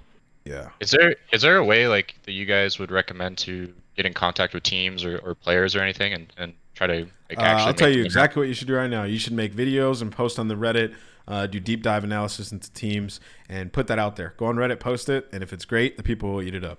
And then people will notice you, and somebody will reach out to you. Yeah, a decent amount of people will actually check like the Reddit and stuff like that. And if you do enough content consistently, I feel like the right person's eyes will fall on it eventually. All right. Okay. That sounds good. Hey, thank you guys. Appreciate it. No problem. All right, man. Good luck. Take it easy. Question. It was a great question. Yeah, no, those people are to me they're some of the most valuable people because it's just like it's huge. It's good I think eventually every team will have one. I do too. Yeah. I just think for coaches it allows them to focus on other things. It's just very helpful to like look at data and track things. It just simplifies it. Yo, Vonder Har Elite. I like the Hey, name. what's up, man? What's good, man? So, like Mr. Slasher, I know you were like talking about like, oh, like I have to play from California. That's why I'm bad. That's why we're losing, even though I kick everyone. What? Okay, but like Illy's like playing from Canada, right? So like, why is he in like a whole other country, but like he's still doing like really good because like Illy's like a snub for MVP. That's because Illy is really good at the game, and also there's a nice little Chicago host like right next to him that he plays on a fair amount. You know what I'm saying? Okay. Like he's not But, like- necessarily in a bad spot. He's got fiber.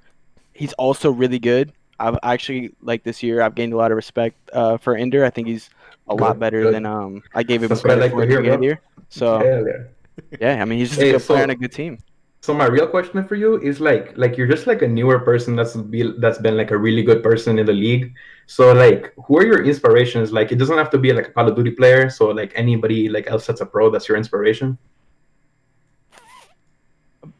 A pro like esports or just pro anything? Just like a pro, like any sport that's your inspiration.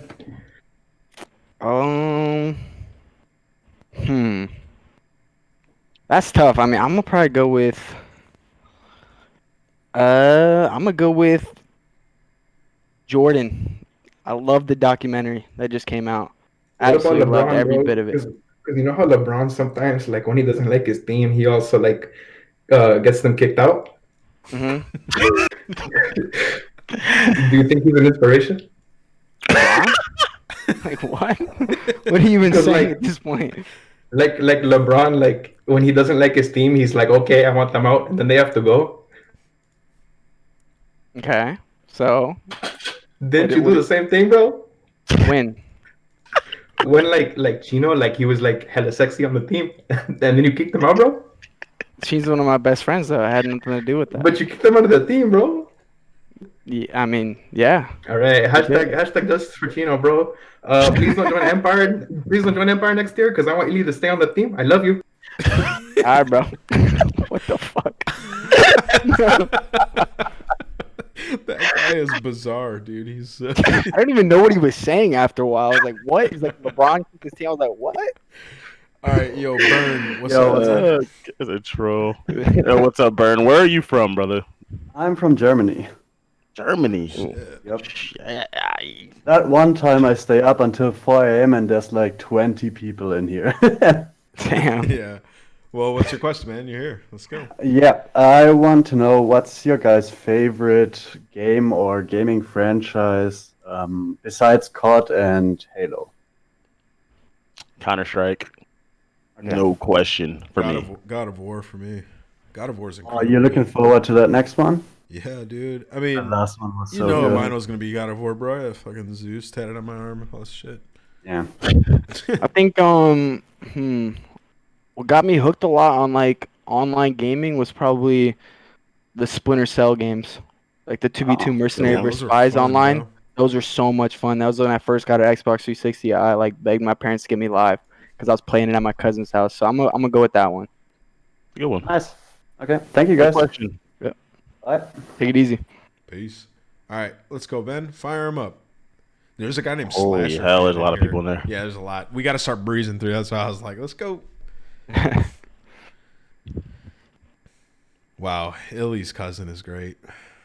That guy's comedy. Hey, Blizzard, what's up, bro? My guy Blizzard, what up? Hey, You. oh man. It's good, bro. What's your question, bro? Yeah, Shady, join the Discord. Hold on, man. I can ask me how I am, bro. Yeah, how are you doing, bro? I'm great, man. How's you guys? We're good. You sound Chilling, like you're bro. in like the bathroom trying to be quiet or something. You good, fam? Oh man, I'm just chilling. You know the vibes. All right, I know the vibes. Okay. Man. All right, what's the question? It's Blizzard? that granddaddy blueberry. Never mind. Continue. Yes, sir. Yes, sir. Ski. Hey, my question is, no, you know they in halftime right now. Lakers 56, Rockets 65. Who you think gonna win?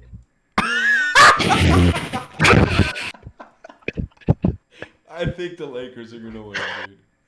Ah man, you stated, bro.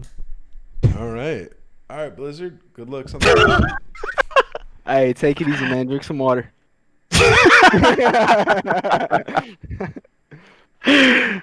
Blizzard, you good? He's still in the channel. Yo, Blizzard. I think he fell asleep, man. I think, yeah. Yo, Blizzard. That shit rock. Yo, Wait, halftime he's literally last chilling night. in the channel. Is he good? This is like he's in the stream all the time. He's taking a nap during halftime, bro. He's gonna wake up. All You're right. gonna have Order to, Spurs. you're gonna have to remove. Yo, Ogre, what's good? Is this Tom? Probably not. Nah, my name's Your name's what? Adrian. Oh, what up, Adrian? What's your where you from? First and foremost. I'm from the suburbs of Atlanta. Oh shit! I used to live in the Hey. suburbs of Atlanta. Good area, Marietta. Oh yeah, I'm from Johns Creek near Alpharetta. Oh, lit. What's your question? Yeah. All right, so in a Codcast a few weeks ago, you mentioned that you'd want to see an improvement in COD esports journalism in the future. And as an aspiring COD esports journalist, this is for you, all three of you guys, or any pros in the chat, really. What are some improvements that you'd want to see moving forward? When did we say that? I don't remember. It was 2-3 weeks ago. Is this fake news? No. It was like you like mentioned it in passing. Like it was like a quick statement. Like I wish it were better. I think this might be what I'm wishing would have. No, I'm joking. I think they're doing a decent job. There's a lot of editorials that they do on the players and stuff. I feel like it's gotten a lot better Yeah, recently. it's gotten a lot better. Yeah. Okay. Maybe in the I don't beginning know. of the season. I mean, honestly, to be completely honest, I don't pay a lot of attention to the journalism stuff. It's usually stuff that's covered. I already know. That's fair. That makes sense. Yeah. I think Go ahead, Austin. I was gonna say nothing really comes to mind on how it could get better. I feel like it has been getting better recently. I feel like there's been a lot more like Yeah. content out there. So I mean, yeah, I don't have much. Maybe you brought it up, Ant, when you were saying like, I wish we never got rid of Recon. I think Recon was fucking amazing. Yeah. Like That's it was not so well journalism. I done. mean, that's not really journalism though. It kind of. I mean, It's it's a just form of it. I content. think. I think Content. I think it's if we were way talking about something media, that should stuff like that. improve. I think the CDL has a lot of room for improvement with content. I think we can Wait, make that. Recon was but probably we the are best online. content we had. That thing was elite in my opinion. It was so That good. thing was elite. You know the team that produced Recon was the team that produced UFC stuff, right? Embedded. Yeah. It was really good. really But good I mean, stuff. obviously, in the world of COVID, it's gonna be harder to make content. So I think Yeah. the way we kicked off this year with all the stuff we filmed at the car wash, Austin, that stuff turned out amazing. We just weren't able to make more. No, I did. You know, I just to quickly mention, I watched that the eavesdrop with you and Hex on, or Hex had you on, obviously. Dude, if we somehow were able to do a bubble with Oh, cameras yeah. on us the entire time, We I, went like when hard you on guys that said that, I topic. didn't think about it, and then you Yeah. guys said it, I was like, oh my god, that's a gold mine. Bro, you know Legit a what? gold mine. You know when we were talking about that, what I was thinking about the whole time was like a COD reality show. Like it would That's be been thought incredible. about so many times. No. But So what many times. but what I was thinking was like with our personalities and stuff, with the cameras in there in a COD bubble, how we could go to such a level like it could literally blow the hell up. Bro, I it just think made me it'd be miss like unreal. Columbus too, like all of us Yeah. being there and Yeah. like being in the same like apartment complexes, just being able to hang out all the time. Like, So bro, imagine we were bro. all playing like LAN 10s every night. Like whatever we're doing, we just have a camera walking around. Like, you know, me and Donnie are going at it while playing 10s or something. Just the content you get from that is just, it's endless. It is. It's also insanely expensive to run. Oh, obviously, Like- yeah, like- I know. Obviously. Like a but- pipe dream like no other for the status of COD right now. But We would talked be about lit. that, and we were just like, bro, that would just be If we could somehow do unreal. Imagine 9 p.m. every like 4 days a week or something, 5 days a week, 9 p.m. You walk into the Possible. studio, and it's just me and Pac-Man, bro, sitting there. It's like, all right, just- who's coming in today? That would be Yeah. lit, dude. Jeff Bezos probably has some relative that really likes COD. If we could just hit him Right. up, it's like nothing He to could Jeff. definitely Can toss us like. somebody- He could definitely just be like, sure. You somebody seen that just video where it's sit- like the grains of rice to represent his like wealth? Yeah, there's He could toss another us a couple video. grains. Yeah, he costs a Another couple grains, video. you wouldn't even notice. Like, That's insane. That talks about it, like the amount of shit that he could actually buy, ridiculous, bro. And he could buy like nearly all the sports leagues.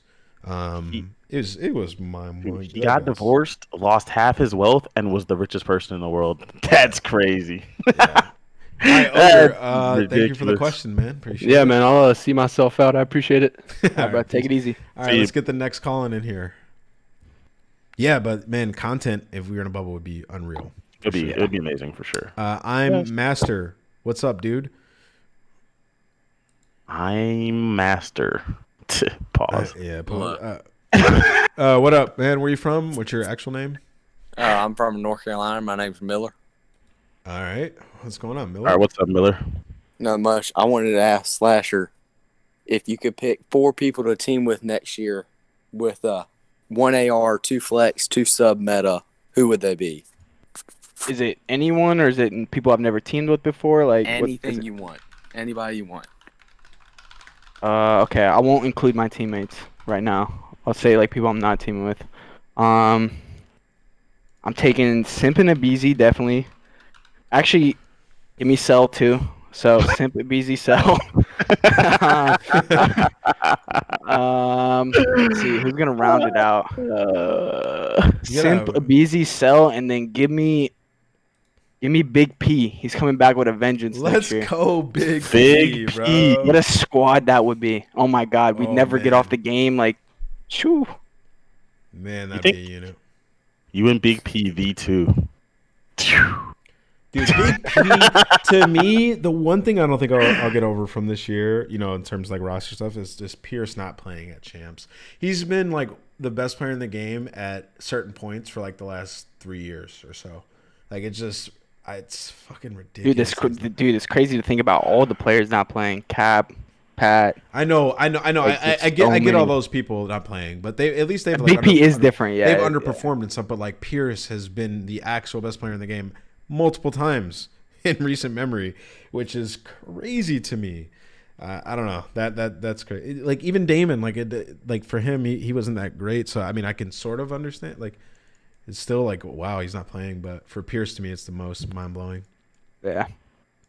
All right, Master. Thanks for coming in. Thank you. question. And before I go, I just want to say, GA boots on the ground. Go back to jetpacks. Whoa, jacking him out of here. All right, let's get the next call in here. People forget like 2/3 of those games are burger. Absolutely awful games. Yo, anyways, boo. Yeah, that is. What's good, boys? What's good? Yeah, what's going on, bro? All right, I've got one little thing before I ask my question. Austin, why don't you show us the luscious locks that's going on? Dude, I threw off He the did. hat like at the beginning real quick. Oh, I must have missed it. Yeah. I mean, I got the selfie floating around there. You can look at that real quick. All right, so my question, pretty simple. So I always see these tweets, but who can take you in hand-to-hand combat on the timeline in why is it Chino? Oh my gosh. Chino's maybe one of the only people that might put up a fight. Like, I know for sure, like, speaking off this, I'm taking Pac, I'm taking Ant. Easily. What? Easily. I'd 1v5 maybe OpTic LA. TJ, actually, TJ is right. Now This that I might be think the about it, Codcast. before I even get to them, please, let's do this one day. Pay-per-view COD Battle Royale. 1v7. Me and Pat, main event. Someone set it up. Oh my god, I've been waiting years for this to happen. We could backyard it on some, rest in peace. I would shit. 1v7 OpTic LA, the OGLA trial, Mud Dog, New York. And then, New York is when so I get frail. to Pat, throw Tommy in the ring too. I'm actually throwing both in the ring at the same time. Yo, John's comment just went. That was comedy, bro. He said, "Oh, 1v7 OpTic, OGLA trial and Mud." Oh man. All right. Well, thanks for the question, Poopa Boo. All right, thank you guys. Have a good night. Yeah. Also, Austin Machete said if you show your hair again, he's gifting 5. So you might have to do Gifting it for 5? Yeah, that's worth it. Okay. Would he actually gift it? I'll he's throw my gifted hair 20. down real quick. He's all right, gifted real 20 quick, already. bro. It's all fucked up now because it's pushed down because of the hat, but real quick.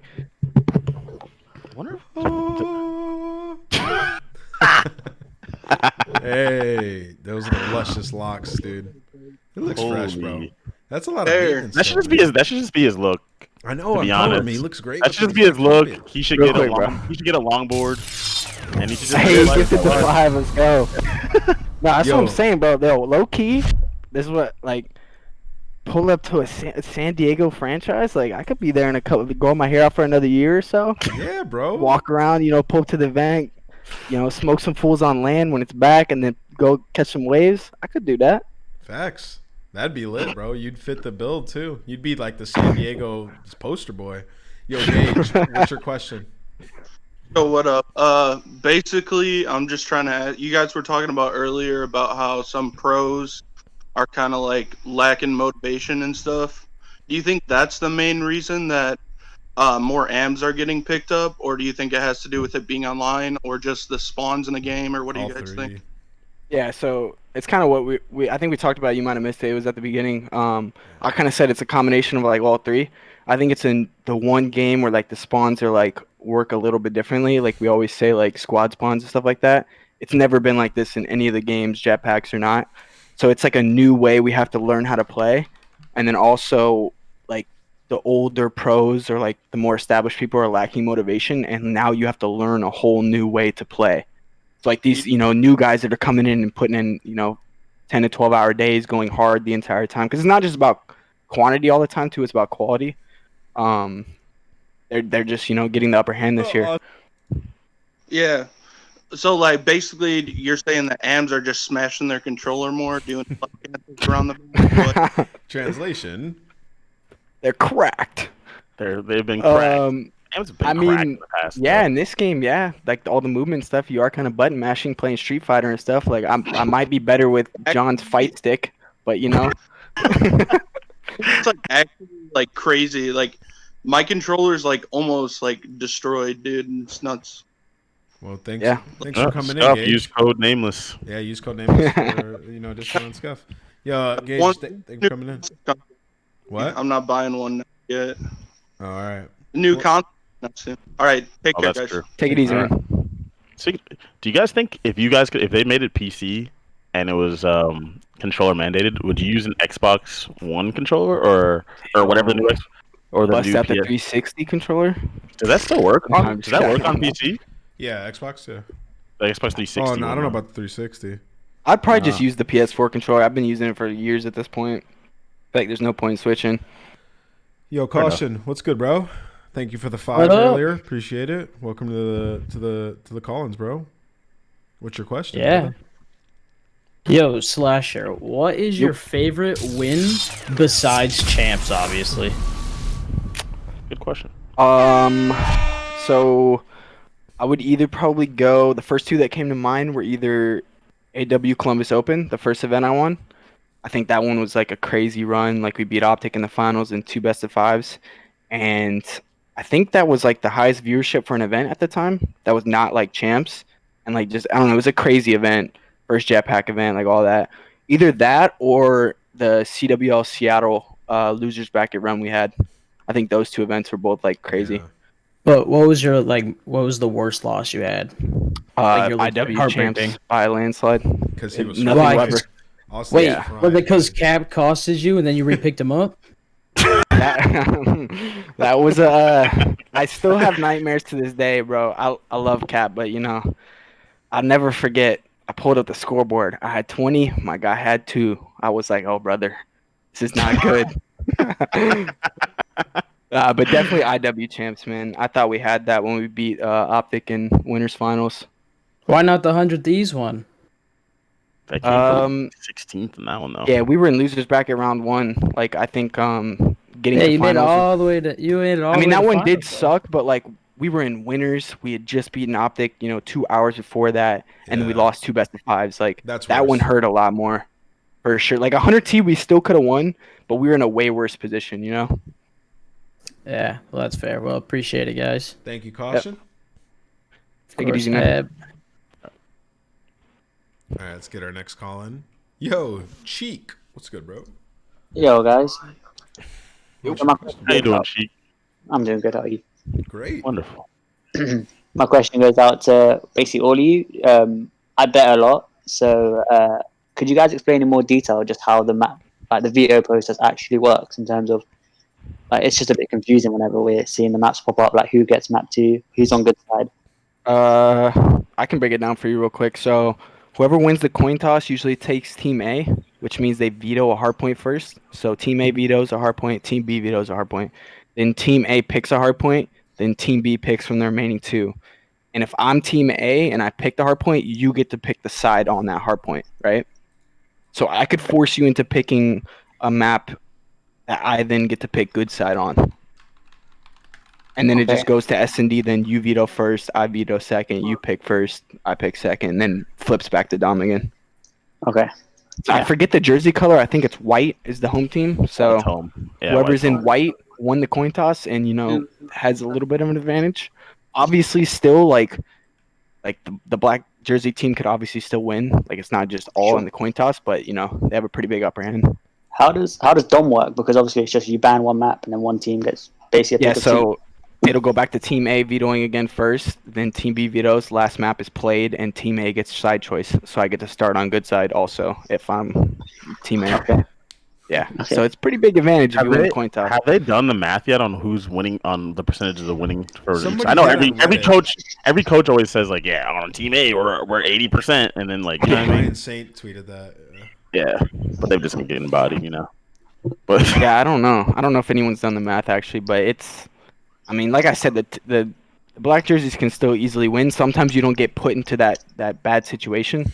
Like if you veto a hacking your Petro, for instance, you can kind of avoid it sometimes. But it's bound to happen eventually. Well, thank you for the question. Yeah, thank you. Take it easy, bro. All right, have a good night or day. Sounds like you're in Europe. Yeah. That's the next one in here, Ben. We're taking 4 more. We gotta get my boy Now Known in here, bro. Yo, shit's ass. What's up, bro? Yo, bro. Yo. You guys spoke earlier on how numbers don't lie. So my question is basically, I personally think Slasher is the best AR in COD history. So where do you guys rank him along the others? I personally would have to agree with you, but Sean and man can take it away. His story's not done yet, bro. I mean, what a cop out. Series deadline. What a cop out. What a wuss. I mean, like, like if Octane wins champs. What?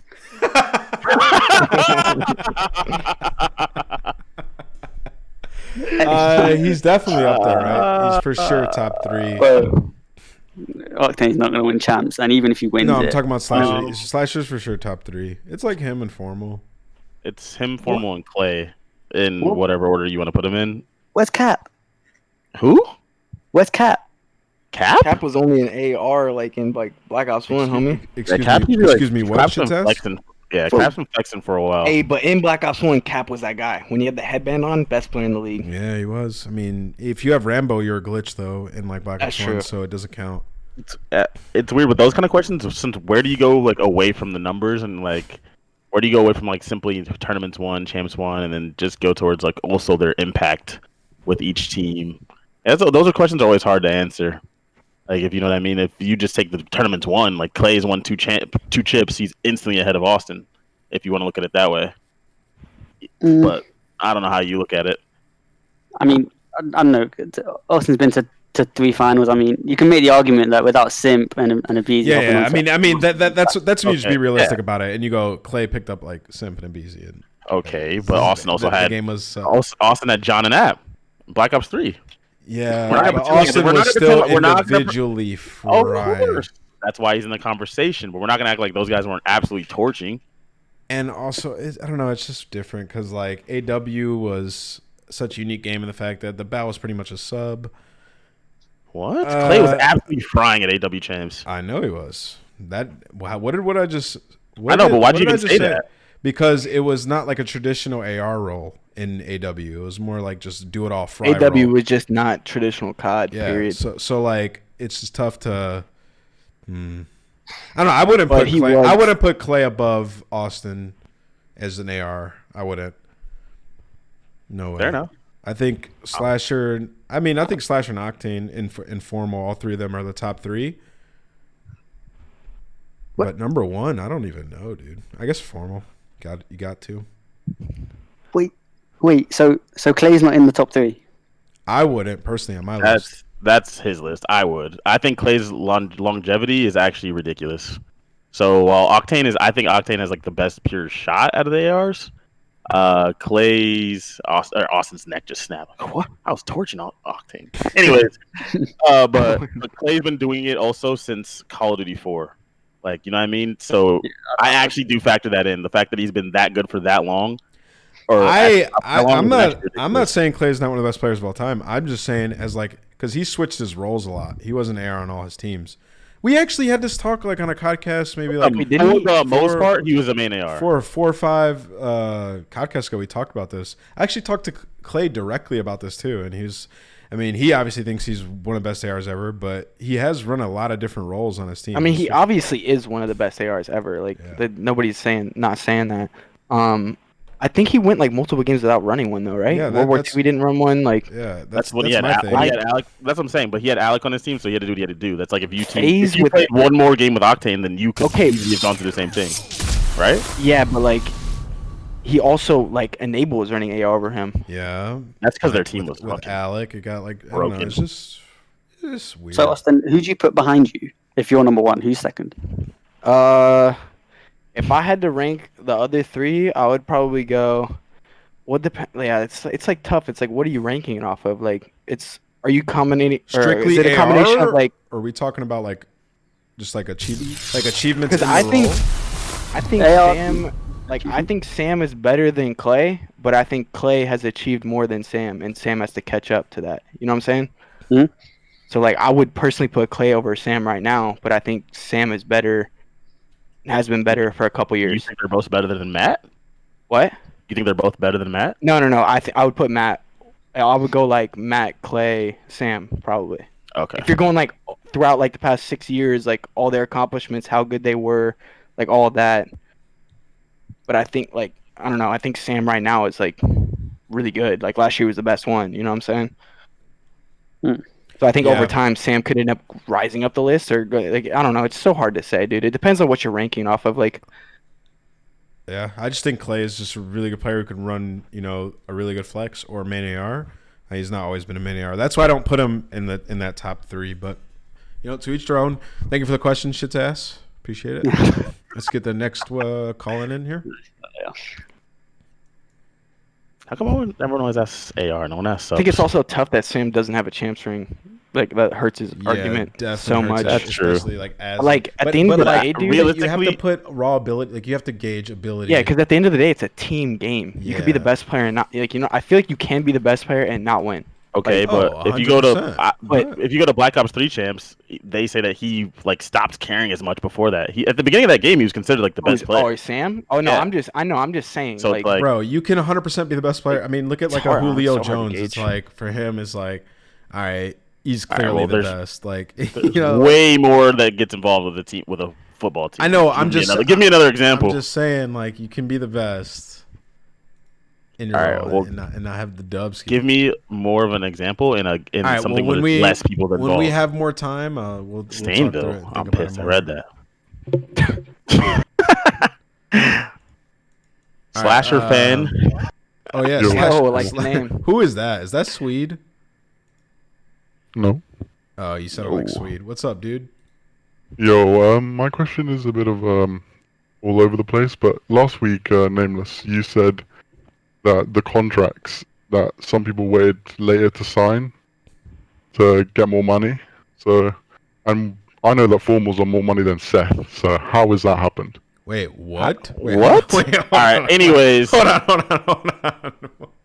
This is some weird. First of all, you're using a voice changer. So who is this? Yeah, who is this? This is clearly somebody who's on the inside because I didn't even know that fact that you just said. Fact my ass. What did he say? He said he knows formal. He said he knows formal is more than Seth. I don't believe that. I find that impossible. I find that really hard to believe. Yeah. So next. Are you sure? Super trolling. Anyways, I mean, I haven't literally seen their contracts, but I'm pretty sure. Wait, this Slasher is fan. the COD burner. Who is this? Wait, I have a question. Slasher fan, are you somebody in the community? Like in the inside in the pro community? Yeah, it's Aussities. Okay, all right, yeah. That's it. Who? All right, you're out of here, Slash fan. What did he say? He said it would be weird enough to come on with a voice change. Krim, is that you? He said it's our cities. Ha ha ha ha, and then left. What the? Yeah, okay. Right. Anywho, let's get the next call in here. Now known, I'm dragging him. Matthew, what's good, bro? What's going on? Yeah, it's good. All right, so question for Austin. Y'all brought up the potential switch to PC, and if it would be keyboard and mouse or controller only. Austin, if it would go to keyboard and mouse, like you said, you'd think you'd be able to hold on for a short amount of time, but after a while, keyboard and mouse would kind of take over. Would you try to make the switch to keyboard and mouse, or would you just make a switch to another controller esport? I would I mean, it depends. Is it happening next year? If it happens next year, I'd probably try to switch and see what I can do. If it happens 4 or 5 years from now, I'd probably. I mean, at that point, I've been playing for so long. It might be the time to put it away and become a coach or something like that. I don't know. I think it just depends on when it happens and what my mindset is. And I could probably give it a try and see what happens. But if I don't think I can win, I probably wouldn't continue to play. Yeah, if it stays on controller and Austin plays for the next 3 or 4 years, he's going to be paid. So he can just fuck around and try on the keyboard. Yeah. I mean, I could definitely see myself sticking around the scene, though. I love Call of Duty and esports. I just love being a part of it, all the friendships and everything like that. So I'm sure I'd be around still doing, whatever it is I could do, coach, be an analyst, or I don't know, something. It's just interesting because I know a lot of pros like Envoy and Clay, Karma, before he retired, for example, they have background in keyboard and mouse, could probably make the switch easier. That's funny you a said lot of Envoy. people. I mean, come on, he's a keyboarder, bro. He's a keyboarder at heart. I mean, I think I could probably do it. I don't know. I never really actually played keyboard and mouse that long. I mean, I have the game knowledge. That wouldn't be an issue. It'd just be all pure mechanical. I played CS a lot. I got to what's the one right before Global Elite, Supreme or whatever, which is I'm clearly not just a bot with a keyboard and mouse. Wait, hold on. I just had a revelation. Remember we were talking about the keyboard versus controller thing earlier? when Yeah. people were playing Black Ops 3 on a keyboard, you actually had no chance. Yeah, you're right. Yeah, I know. Everybody I know. knows That's what I'm that. saying. Eventually, like, once they get I've been high- thinking about Warzone and how good controller players have been doing recently, but like, yeah, no, you're right. If there's a keyboard mouse, Yeah. everyone's fucked. When you ran into a border on Black Ops 3, you were getting You were obliterated. chalked. You like chalked. you knew. You're like, oh, how the fuck this guy hit that shot? Bro, back then too, we used to play on like 4 or 5 cents or 5 cents. Like now, like at least now we play a little bit faster. But back then on 4 or 5 cents, if he just jumped over your head with a keyboard and mouse, you're done. You're not turning around in time. But all right, yo, Matt, thank you for the question, brother. Yeah, y'all have a great night. Yep, you too, man. All right, I'm dragging in Now Known, bro. He's been waiting. Yo. Oh, we got 2 in here. Oh, we got 2 I'm people. dragging him in. All right. Oh. Yep. Both of them again. All right, Ben's taking ultimate control. Joel, what's good, bro? Got a question for Austin. Yo. Why do you think why no okay, sorry. Why do you think why don't you want a team with Zuma? You think he's an idiot or something? I swear, all you talk about is that Zuma's an idiot, Zuma's that. I hate this bullshit because you talk shit about him all the time. I know it. He knows it. Yeah. He tells me. He tells you. He's a big Yeah. Zuma You his fan, I IRL can tell. friend? By the way, he's How's talking. he- Yo, does Me and Tommy- him, that's does my Tommy boy. rant That's in my the- boy. Tommy's ranting about me, bro. I'm in his head that deep. Jesus. Nah, I don't nah, know, dude. bro. Tommy just be running around shooting people in the back, bro. Like I don't know what's going on. He's always getting your entries. He's always hitting your flanks. You doing to both be of them? honest, how's he doing both? I teamed with Tommy a long time ago. I think Tommy's a good player. I just I think I've had better opportunities with other players in my recent years, and Tommy didn't fit into the rosters I was building then. Find That's that not to say I would ever weird. never play with Tommy. Find that weird because when you were rumored about going to New York, Yeah. Tommy was totally out of it because you didn't want to team with Yeah. him. You want to know why? And then why? Because the rumor was Simp and Abizi were going to New York. But weren't you and Kenny supposed to go to New York with Lamar Yeah, and so- Dylan? No. Then what was the Me, rumor? Kenny, Simp, Abizi, and then I don't know. Because apparently I think Simp's from like New York area. When I talked to them, they were like, "Yeah, we're talking to Simp," and I was like, "Oh, really?" And so I started talking to Simp and Abizi like only for like a day or two. It was really short, because they got their phase thing together really fast. But when I was rumored to go to New York, it wasn't like I was like going there like, "Oh, I'm not playing with Tommy." It was more so like I'm going there and playing with Simp and Abizi. You know what I'm saying? Yeah, I feel you. Yeah. So it's right. nothing All like right. against Tommy. Well, thank you, Joel. But, I I appreciate mean, he it. can't fuck with me Peace though. out. Yeah, All right. fuck Oh, with him. also, Nameless, I'm from Colorado. I'm not from the UK, bro. All right. Well, enjoy, brother. All right, let's get All right, the next calling in here. All right. Well, Wait, why does everyone say that's Tommy pissed me off, bro? He said that's cap. I can literally pull up receipts. Yo, Now Known on the scene. What's good? Oh, is it me? Yo. This is my guy. Let's go. Let's go. Let's go. What's your Now question, known bro? on the scene, you know what's good. Hey, let me just say what's good. Thanks for letting me get in. So I got like an in general question, kind of entertainment style. If you could compare the top 2 teams to a dynasty team in history sports, what would they be? Okay, the top so 2 wait, you're saying this Dallas year? and FaZe, technically? Yeah, just okay. Say your personal top 2 teams. Say what team it was and what team you would compare them to. This In year though, or sport. all-time COD teams? No, all time. All Okay, time. okay. And like I have no idea. All right, so That's a question You I've two never can, even. yeah, that's a hard. I have no idea. Fuck. I mean, sheesh. You know them Cowboys was fire, so you can compare, the greatest of the Cowboys. So a dynasty team in COD. So I'll go with complexity. I was gonna do that team and compare. All right. I mean, there's only like. All right, complexity and let's say like the Ghost team or whatever when Krim was in this prime. So Krim and Pat were like the duo hard carry. So I'll just say like they're like the Lakers with Kobe and Shaq, and then they had the supporting cast that were just doing the right thing. So I guess I would compare them to them, where like they were just Yeah, got like what? They weren't liked though. You know what I'm saying? They weren't Kobe and Shaq really liked. by who? Like, isn't that By a Lakers fan base? fans. Well, yeah. I mean, that's a big I'm pretty fan sure base, every- though, isn't it? That's just, yeah, because LA's huge, but like everyone else hated the Lakers. I got a good one. Can I do a comparison of teams that a team that wasn't good that was supposed to be good, facts. and Yes. also all right. Let's So go. so remember the OKC Thunder with Harden, Russell Westbrook, and KD. Oh yeah, yep. That reminds me of World War II envy with Slasher, Classic, Temp, and Oh, Hoop. yeah. That's that team to me, bro. They should have been good, and then they spread out, and they all are nasty after that. They were young though. The OKC Thunder were young. So who can James Temp? Harden was still, Okay, who can Temp was James Harden their was still first coming year off the back? bench. It was who can Temp's first year back. Kyle was just competing at the highest level. Don't in the matter. It was game. the first year back. Yeah, but World War II. That's a Donnie bro. was That's a coming back solid comparison. talking That's a shit W. before he even played a map. All right, Yeah, World War perfect. II, You think like, any other game, You man, think come on. Russ wasn't talking shit? Cap. That's cap. You guys were on pretty much any game. You guys were being That's a garbage. very Off solid comparison. Everyone keeps saying I look like Madison Bumgarner, bro. I thought Danny's You 10 guys months ago was better. 10 months ago? Yeah, but most chat probably doesn't know who that Okay, is. just real quick, if I could say, Machete can't get his mic on, but he wanted me to ask the question. You're lagging. You're What's the lagging. question Yeah, now? you're lagging. If you ask it, I might be able to hear it. It's Slasher, the new team next year. Yo, type it in the chat, Machete, because we can't hear him. Yo, now known. Sorry, brother, but we can't hear you, man. I'll catch up with you later, brother. Yeah, take it easy, man. Take it easy. Take it easy, bro. That was a good This mic question. was like good, and then it just went to complete robot. Yeah, that was a Alright. different way of looking at it. Let's get the next call in here. Yo, Illini Racers, my gambling brother. What's up?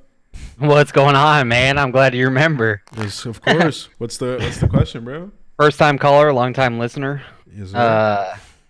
Nashville should be a great place to have a new team. I'm down to go to Nashville. That's place where I is live now. lit, apparently, dude. Yeah, Nashville would be the best. I'll visit. My question is, in the Anaheim bar, what is your go-to drinks? Tito soda with a lime instant. Like it, Pack? I think that's a good one. For Slasher? From the Anaheim in particular, mojito. Mojito, that's a okay. good Yeah, one. but they're waxing you with the price of a mojito at the Anaheim bar. Well, the Anaheim bar is taxing for no matter what you get. Dude, that place is dude, honestly, I usually started off with a vodka Rebel. Vodka That's what I Red was Bull. doing. I like Getting crazy. Hey, but Getting crazy. Bro, you had it was Sunday. You had a long day playing all not day. You're me. exhausted. Like, And I was trying to unwind at this time. Me and John instantly walk up Tito soda, bro. Instant. Honestly, that's what I would get later, or like a vodka cran. But to start the night off, bro. Like, Yeah, I try mean, Long honestly, Island? at the Anaheim bar, No. it was more so like somebody was like, "What do you want?" And I was like, that's true too. Yeah. Whatever. Or to just walk up with a drink like, "Yo, I got you a Tito soda." I'm like, like, all right, "Oh, bet. thanks, I'm brother." just trying to find Nate Shot in the crowd. He's like, "Yeah, go get on my tab, John." I'm like, "Word." Wait, there was an event. John, you remember the Dallas event where you were right next to me with Shady, and we were at like a piano bar or something, but it was like a whole COD community, and Nate Shot was like, "Yo, boys, it's on me." We were like, "What? All right, bet." That's the bar said. We get a Tito soda on Hague. I was like, this guy's the man, bro. All night I was like, on Hague. But yeah, dude, those are always a good time. Thank you. Figured as Alana. I'm drinking some Bud Light, that'd be a good nightcap question. Yeah, dude. Hey, Well, enjoy. take it easy, man. Enjoy your Bud Light. Have a God, good dude, night. reminiscing now on that bar. What a time. Yeah. It was a good time, bro. Going to events. Yeah. We took it all for granted, bro. Shit was all so fun. Dude, for real, like, I mean, we didn't. How could you ever predict the world stopping? Man, I will say this: my favorite year of like events going to like the bar after was Black Ops 4, John. For me, that shit was so fun, dude. The whole year. I feel like that was pretty good. everybody was just always enjoying themselves. It was just I think a solid that year. I also think that like a lot of your old friends had now become 21. Like there was very few that Yeah. weren't 21 at that point. Whereas before, there's always people who couldn't, or you had to like I will say do this: stuff you shouldn't. I am so happy that the casino is no longer the fun spot for pro gamers. I don't know why. Every event, everybody was like, "Let's go to the casino." I enjoyed it for a time, but after events, trying to find a casino in like a random city, if it's not like Vegas or London or something, was not fun to me. You guys remember that? Everybody, Yeah, always wanted to go I to- always opted out of that. I think it just depended on how I was feeling. Like, I don't know. Sometimes the casino feels like the play, and other times it's like, nah, I don't want to go there. When we got really bored in Columbus, it was fun to like go to the casino out here because there wasn't really that much other shit to do. But when we were in like other cities, like, nah, dude. All right. Yeah. Anyways, Mighty Martin, what's up, bro? What's your question? Yeah, what's up, man? I was wondering when it was time to call it quits in the COD world. Like, what's the main reasons to retire? Is it because of the game's bad? Like this year, Damon, he retired. You think that was really a retirement, or was it just to get out of the picture? Well, for him, it was definitely an actual just retirement. Yeah, he didn't get dropped. Maybe he would have got dropped, but he didn't get dropped. He just told them he wasn't playing anymore. So his is also different because Damon's been really successful. For me, it was more like I couldn't compete at the top anymore. I felt like I personally could, by the way. I don't care what anyone says, but the teams that I was on or like offered wasn't there, and I'm grown up. Like I have to make money and do what I have to do. So like real life calls, and you have to answer. Like you have to take care of yourself. So I think that's where most people quit. Realistically, yeah, it's just like when you don't have an opportunity, or if your opportunity is going to be very difficult and you get another opportunity somewhere else. It just depends on where your passion is. Like I know that there's probably pros right now in multiple different esports where they're like, shit, I don't think I can do this for much longer. What do I do after? And you got to like think about it. And then there just comes a day where it's like, oh, you know what? Time for me to just quit. And I don't want to go through this process of getting back to the top. That's what happened to me. The same thing happened to John. And I feel like that's the majority of people who retire. They're just like, screw this. Rarely does a person just straight up go, I'm done, when they can still be on a team. Like, I think it was like Big Timer and Karma are like the people I could think of. So thoughts on Pierce? Like he's kind of going through that the last 2 years, like getting dropped and stuff. But he's like top of the game. Like I think he's one of the best players. He still loves it. He's not close to that point either. Because next year when it comes, someone's gonna pick up Pierce on the top team. He loves the game too. The people who just retire don't. Damon didn't enjoy the game. Big Timer didn't enjoy the game. I mean, I think. Speaking on Pierce, I think he still streams 10 hours of pubs or something. Yeah, he's still playing. Yeah, like he just Rambo. That's right now. When Rambo retired, it was it's just like a similar thing. It's just he didn't want to go through the process again. I got an opportunity somewhere else. It's a lot too, bro. People don't realize like to stay at the top, be like the best. Like we're the best. Like how many people are in the league? 60 players. Yeah. Like to be the top 60 of the world, it's a lot. You have to put in every day, dude. Like you can have a bad couple of months, and the way the teams shake up, like, and you get dropped, and there's just not a lot of shaking up going on in rosters, and you just can't get back on a team that year. And what are you gonna do? Not make money for the rest of the year? Like now it's different. You get paid, right? But back in the day, you weren't gonna continue to get paid, and then you start to do something else, and you're just like, I don't want to go through that again. So yeah, that's how that works out. All right, man. I appreciate y'all letting me come in here. No man. problem. Yeah, have a good one. Good luck in test, brother. Thanks, man. Appreciate it. Oh yeah. Stunny, thank you for the pod. Zuma, thank you. I think that's it. Oh, Momo bro, he's the last one, right? I don't think Momo had a question. Actually, there's one more question. I had one from someone who didn't have a mic. It was from Machete818. That's my guy. His question, Austin, was, there's a lot of new organizations in the league this year. Are there any other teams in the league that at some point in your career you'd want to play on? I think obviously the big ones, obviously playing for like Huntsman would be dope. I mean, obviously playing for like that old OpTic, like Hex team and stuff like that would be a cool experience. Like having the majority of the crowd and like fans behind you, just playing with storied players. I think that'd be cool. I also think playing in like New York. I've never been in New York still somehow. I've traveled all over. Somehow never been in New York. Like, yeah, me and John were going to go to the New York event, even though I wasn't playing, just to like go for that weekend. So I think playing for that, it's so lit. That team would be dope. Like, yeah, like I don't know how I haven't been there still. So yeah, I'd say those are probably my top two that I could think of right now. All right. And then Momo bro actually wants to come in, so we'll get him in for a question. Okay. Momo bro, what's up? Yo, can you guys hear me? Yes, sir. Yes, sir. You're the last call-in, bro. We're doing good. Hey, thank you for having me. We're best for last, right? Sure, well, yet to be known. Yo, Austin, my guy. Actually, this question is for Nameless and Pac-Man, and it's about Austin. Okay. So, I think, personally, that Austin is the most consistent player to ever play COD, and the most smartest. Do you guys agree with that? The most smartest. The most smartest. All right. Well. Okay. Sorry to cut you off, but like this guy led a team that was in the dumps and literally like brought them up this year, even though it's online. I just don't know how you could argue against Krim in this. In terms of the most consistent player of all time or the smartest player of all time? I mean, I think he's both.